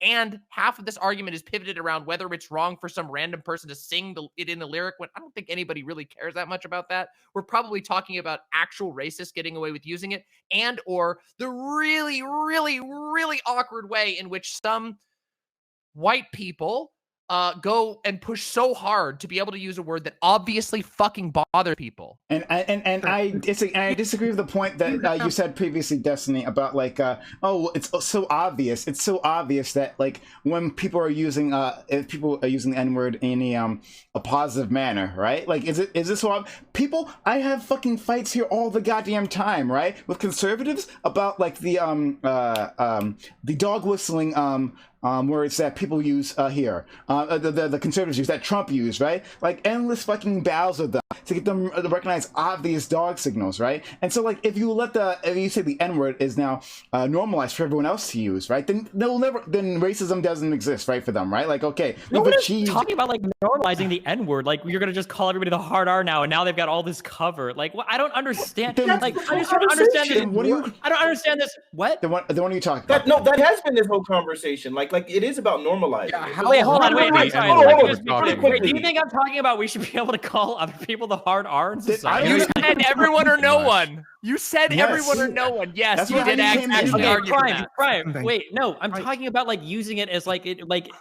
I about the hate, soft you're A? making me say N-word so much. And you will continue to use. I'm talking about like when Go people, ahead. I'm talking about people. Yeah, when people call each other the soft A is what I'm not saying that we should call each other the hard R all the time. Okay. What do you mean? What happened to dying on the Prime, hill with the musket? Prime, do you really believe this? Wait, Prime, do you think that I'm saying that we should just be able to walk around calling everybody the hard R? Maybe that's the source of all our discrimination. First of all, no. It doesn't even matter. First of all, okay, it doesn't change. That's a pretty it important doesn't change the distinction. conversation at all. No, actually, not this part. It doesn't change this part. You don't right? think there's a difference between hearing somebody say like, "Oh, I don't like that guy"? He's No.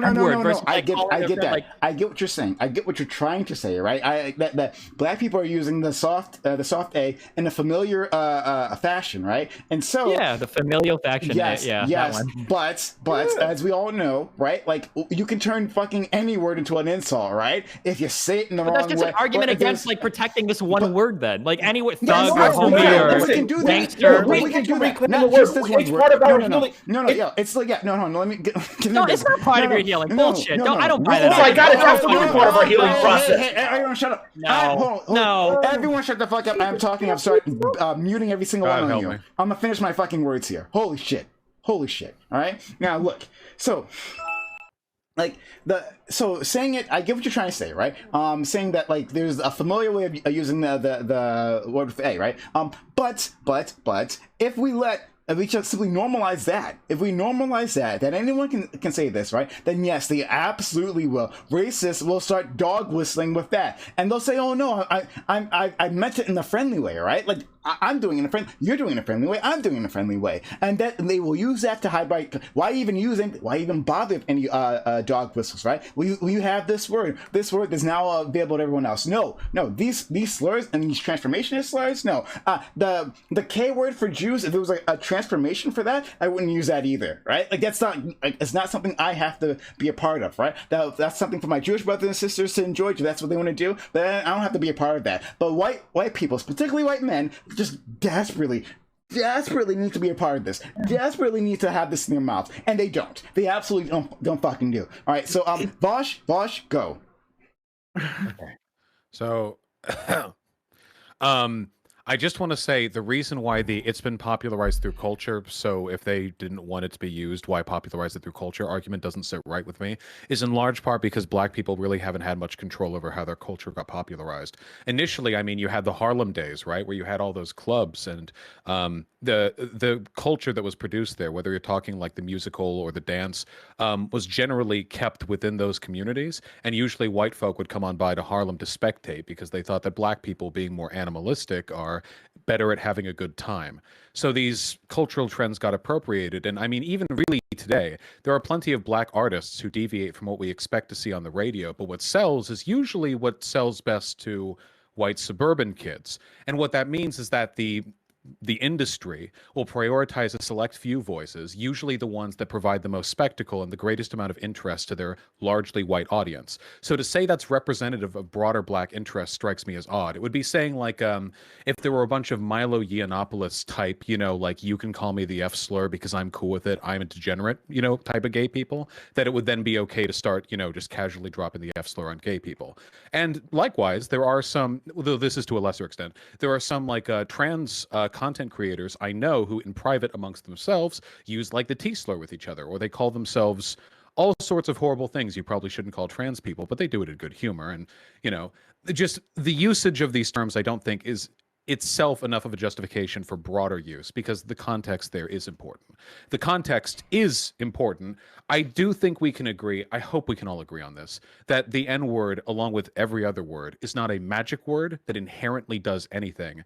It all lies in social interpretation, and that culturally and contextually, there are instances where it's more or less harmful. It's pretty easy for me to imagine. I provided earlier an example of the white kid from my school who grew up among black people and spoke in AAVE. To think of examples where white people using the N-word is absolutely not racist. I think that it's a really tricky social environment to navigate. I don't know if there's a hard solution. I don't know why we're having the conversation we're having right now, since nothing's going to change in this respect. And There's a it hard seems like this solution. conversation is inevitably going to get co-opted by bad faith actors if And it ever like civilization spread wide enough. is So And as a final point, I just want to ask. Joe has not been given a chance to speak. Joe, please go ahead. Oh, all right. Hey, how's everybody doing? Can you hear me okay? Yeah. Mm-hmm. Cool, sounds good. Yeah, I saw Fanatiq was kind of having a rough patch, so glad to be here. Glad to see you, Fanatiq. So I'm just gonna say something kind of a little bit broadly, right? So because there's a lot of like just dumb shit, so I'm gonna try to plow through as much as I can. So though, right, hip hop is now consumed by mainstream audiences. It's traditionally made for and by working class Black youth, right? And that the sort of social survival within that in-group is based on your fluent use of AAVE, right? If we go going on the hip-hop line for Black MCs, right, that word was generally used as a substitute for things like guy, and for more like a modern case of like friend, and then even it later evolved into more gender-neutral usage, right? More so, Black youth, on one hand, have a level of solidarity and identity with the use of that word within their in-group. And something that Fanatiq, I think, is trying to allude to here, which I agree with him here, is that despite the fact that people outside of this in-group are using the word, that word is not acceptable in these out-groups.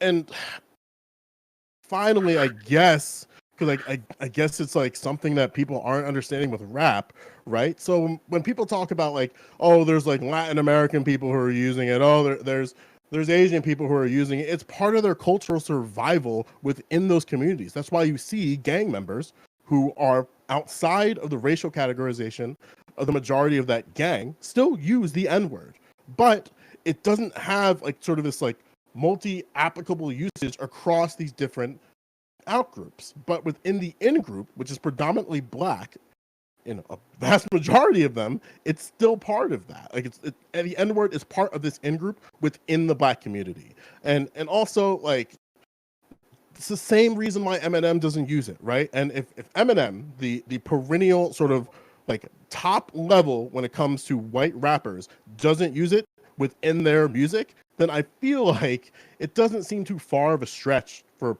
just non-Black people to just not use it in their vernacular. But so this whole conversation could just be one that's like had in the Black community, like the should white people use the N-word or not conversation. We've already had it. We've had this conversation a bunch of times. Like this is the part. And it will probably be an ongoing conversation at some point in the future. But most people have decided no, you can't, right? And if you're gonna like indulge in Black culture, if you're gonna buy fucking CDs by Black musicians or fucking wear clothes made by Black people or whatever, you can show them the tiniest amount of fucking solidarity by meeting the very, very least, the most insignificant of their demands in their, for their fight for liberatory struggle, and just not fucking say the N-word, right? Like it's not a big thing. It doesn't fucking hurt you in any kind of major way. Just like let them, even if you yourself don't fucking know why you shouldn't say it, it doesn't really fucking matter because it doesn't affect you all that much. You probably should try and work out. No. I haven't been able to speak in a while. Let me say a few things, because Destiny said a few things. And Prime said something, which I wholly disagree with, right? For one of the things that Prime, you said that it's no big deal, like when a girl was on the stage and saying that, right? And for you, maybe it is no big deal, but we obviously saw the vitriolic reaction from all of that audience. It was clearly a big deal for all those people. I would also like to point out something. My dad doesn't like me to use the N-word with him. I know we've had this conversation before. So I might use the N-word as frequently as I freaking want to, except for when I'm around my dad. So the fact that we have an entire generation of Black people that don't even like other Black people to use the N-word, it's really wild to me to be like, no, it's not that big of a deal. That like some white person was saying it in front of Black people, and a bunch of Black people recognize, like, no, we don't want this normalized. We're not okay with this. This is not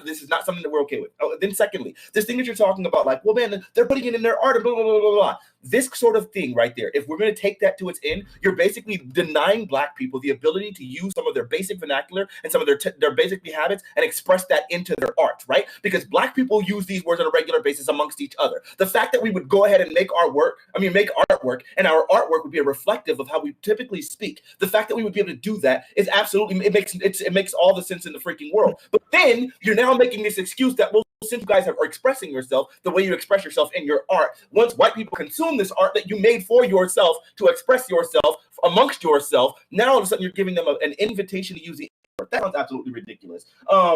Then finally, there was one more point I wanted to make. It's really, really wild to me because like I'm really struggling to get some words in edgewise here. You guys were having a trans conversation earlier. I recognize, even though I got plenty of opinions on this subject, I recognize it's not my freaking place while you guys are having this topic, so I shut the hell up and back the hell up. But right now, we're having a conversation with two white guys talking about the N-word, and then everyone else wants to jump in and really insist and insert themselves, and sometimes not really even contributing to the conversation, basically just saying the same thing that we've already said. Like, it is somewhat frustrating to me, considering I recognize I had the introspection and the self-awareness to recognize this ain't my conversation, this ain't my place to speak. Even if you guys are debating with Vaush, and I might have some points there, it's not my time. Like let the niggas speak. That's all I'm saying.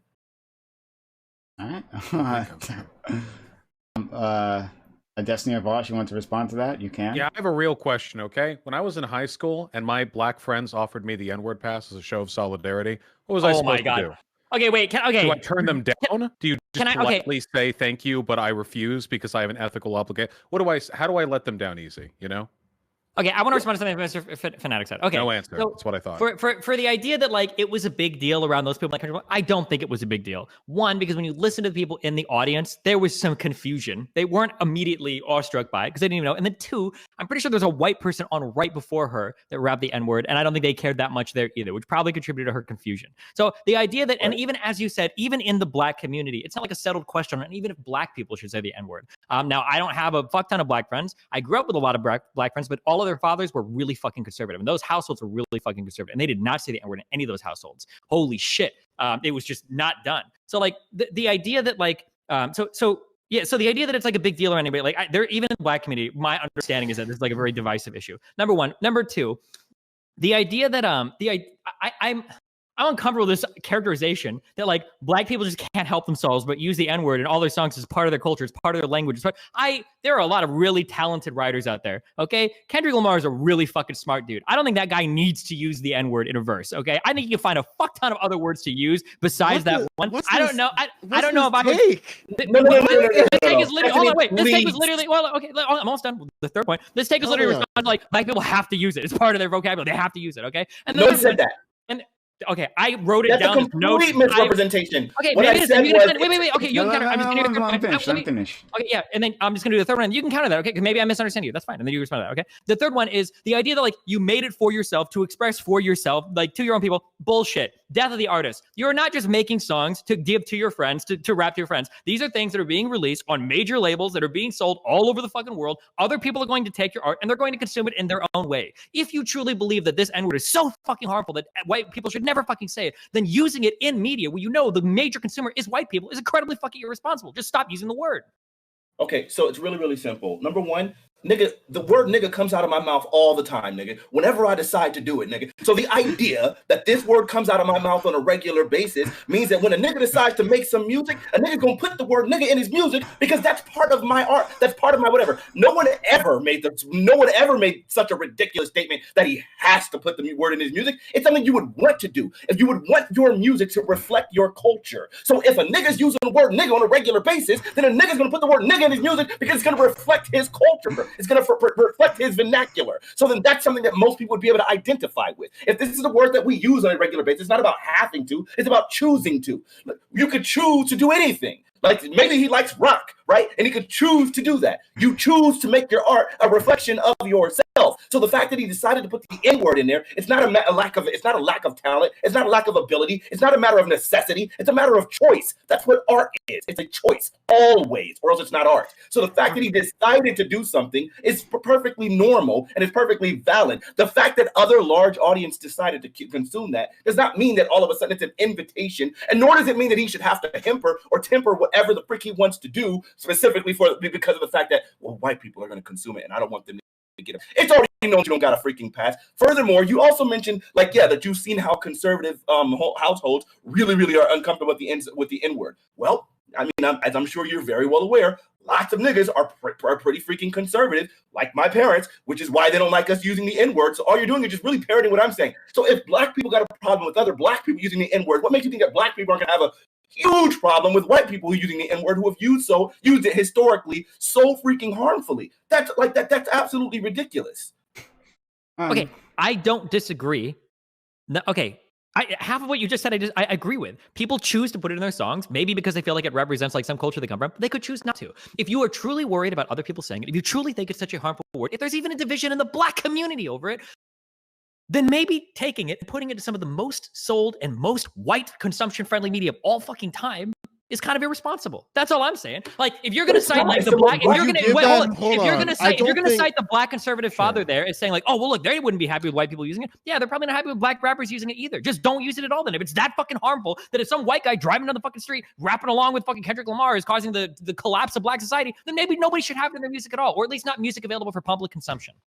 Wait, but you're calling it, you just called hip hop the most white consumption friendly music of all time, when we absolutely recognize that it's like hard body black. Just the fact that we're a minority in the community and the music is literally made for us. Of course, we're so freaking attractive that white folks can't keep their freaking hands off. That doesn't change the fact that it's typically made for black people. That's where it originated. The fact that rich niggas like Lucian Grange got their hands on it, and really, really big record labels got their hands on it and started distributing it to white neighborhoods and making it part of pop culture, doesn't change the fact that its original inception and the typical usage is specifically aimed at black people. It's specifically talking about black culture. It was largely influenced by black culture. It specifically has in-jokes specifically about black culture. It very much is a representation of black culture. So who are the mass consumers of it? Who consumes it the most, though? White people. So the fact that white people outnumber us, like in this country, they're over 50% of the freaking population. We're only 13%. So the fact that they're the largest consumption of it doesn't mean anything. If we want to look at demographics, if we want to look at proportions, let's look at proportionally who consumes more hip hop. Proportionally, more black people consume hip hop than white people. Proportionally. So the fact is, it's still a music designed for black people, but because we're such a minority in this community, of course, white people are consuming it. That's not a point against it. Like, come on. What? So, let's say that you were. Okay, crazy hypothetical now. Let's say that you lived in post-World War II Germany and you were part of a group of like Jewish people that were putting out like Jewish. I don't even know what the fuck Jewish music is called, but some Jewish music that includes like a lot of like very derogatory in jokes about other Jewish people references in your songs. Okay, and then you sold that, and let's say like 80% of Jews listen to it and they like it, and then let's say that like 50% of let's say height of World War II. Okay, fucking like German Nazi people listen to it, right? Would you say, well, hold on, now I understand that they listen to it, but they're just a bigger percentage of the population. But like the fact is that it's made for our community. Like, never mind the fact that it's being massively consumed by them. Never mind the fact that they might take a lot of that humor, a lot of those jokes, and use it in negative ways. Never mind the fact that like we're making money off of all of that harm that we could potentially cause. Like, at the end of the day, I'm just going to use the excuse and say, well, it's meant for my people. I don't really care who consumes it at the end of the day, when everybody knows what's going on. You know that when you're Kanye West, you know that when you're any of these like really famous rap people, that when you release any of these famous rappers, when you release an album, it's going out to mostly white people. That's who you're going to be a major customer. So like, I don't think you can use the excuse like, well, it's meant for us. It's supposed to be in our community. It's like, okay, come on, bullshit. You know who's going to fucking buy it. Why would you include the N-word in it? Just get rid of it completely. Why do you need to say the N-word in the music? Like, so you're sure, I can understand why you have such a bad position, right? It's really easy to have this really horrible position when if you don't understand how the music how the music actually started being consumed. Most of the time, these rappers actually start as like literally in artists before they're picked up by a record label. Most of the time they're really distributing within their immediate neighborhood. They're not even like largely distributing their music for white people. They're literally just distributing within their community. Then like, I mean, plenty of them started with mixtapes that they were literally selling out of their trunk of their garage. out of the trunk of their freaking cars. So typically this music is literally intended for people to be consumed within their communities, not largely intended to be consumed by large white audience. It's just normally the money comes with white audiences. So after that, then once white people start picking it up, so are you now making the argument so you can make the music the way you intend to for large consumption by black folks, but the second you get on a record label, you can no longer make your music intended for your community because now there's going to be more white people consuming it? Or how do we? Yeah, 100%. This is called having a public platform, being responsible with your messaging. Yeah, of course. What do you mean? It's not irresponsible for me to share my art and my music. If we were talking about literally any other topic besides the N-word, any other topic, every single person on this panel would be in unanimous, enthusiastic agreement that like, oh, of course, when you market some piece of art to a wider audience, of course you have to be more sensitive about what your messaging is. Of course you have to understand that people are going to take your art and use it in a different way. For any other topic besides this, everybody would be in unanimous agreement. But because we're talking about this one specific word that people get so fucking weird about, then it's all of a sudden, it's like, oh, well, hold on. Black artists actually have zero fucking social responsibility whatsoever because the N-word is just part of their culture. So they have to have it in all of their rap songs and in all of their lyrics. Like, they just have to. It's just part of the culture. and they have no responsibility for any further harm caused by that. So that's an interesting point. But hold on, we're gonna go to Joe Lewis, and then we're gonna go to Vaush. He got his hand up as well. And quickly to you, Vaush, to answer your question before, because I thought that wasn't meant for me. But that I would just say to my friends, if they gave me a pass for some other slur, right? That no. This is what I've literally done. You can say, no, I don't feel comfortable doing that. If they insist, no, thank you, right? And you know what? They'll move on with their fucking lives. But I'm not sure if that question was directed towards me. But anyway. No, I appreciate it. I was good in high school, though, so I was following the path back then. Okay, so, Joe Lewis and then Vaush. Yeah, help me out with this hypothetical, Destiny, because you asked the hypothetical, and then it looks like you went off of it. So you're saying, like, could you repeat your hypothetical again if you remember it? So let's say in concentration camp Jews release popular hit music making fun of Jewish people, and they intend for it to only be listened to by other Jewish people, but they know that when they release it in Nazi Germany, most of the people buying it are going to be Nazis. Is it responsible for them to include all of those like cultural in references, knowing that they signed on with a Nazi label that's publishing out to Nazi stores and selling to Nazis? And then at the end of the day, like if they hear a Nazi say one of their jokes, go, hold on, wait a second. That was our music. That was intended for our community. It's not cool that you're saying that. And then the Nazi responds, well, hold on. Like, you guys are selling it in stores for us to listen to and repeat. Like, what did you think was going to happen? This is a really bizarre hypothetical. What part of that is bizarre? And I will make it a one-to-one analogy for you. If there's some part you don't understand, it's absolutely one-to-one. So I'm not necessarily sure if the Nazi situation holds up, especially considering Nazis were pretty hell-bent on eliminating Jewish culture. So help me out here. Like, are you saying in a hypothetical situation where okay, so let's say we have two populations. So like, let me finish. You're saying that the Jewish people at the peak of World War II somehow were allowed in Nazi Germany to create music that was derogatory towards themselves, but in a way of self-empowerment, and somehow they made it to a situation where they were brought on by a Nazi label. And then yeah, exactly. Yep, 100%. And then we're sold to Nazis in Germany. Would that be okay? What?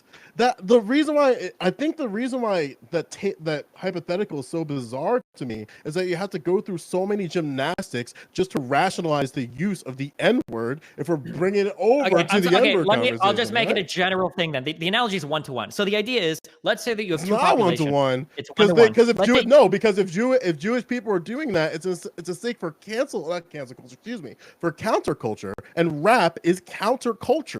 So no, rap today, my friend, is not counterculture. Rap is counterculture. Rap is counterculture. Rap is counterculture. Sorry. Despite the fact,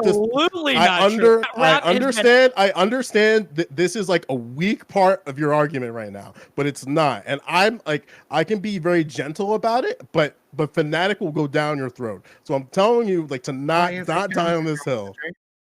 Why is it counterculture? I don't understand. Why is it counterculture? Because it is very popular, right? Yes, but are black Americans part of the dominant in-group of society?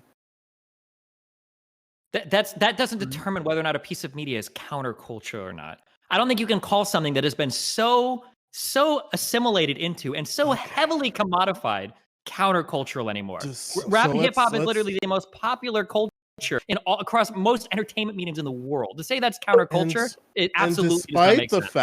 Despite the fact that it's consumed by mainstream audiences, it's still traditionally made for and by working class black youth.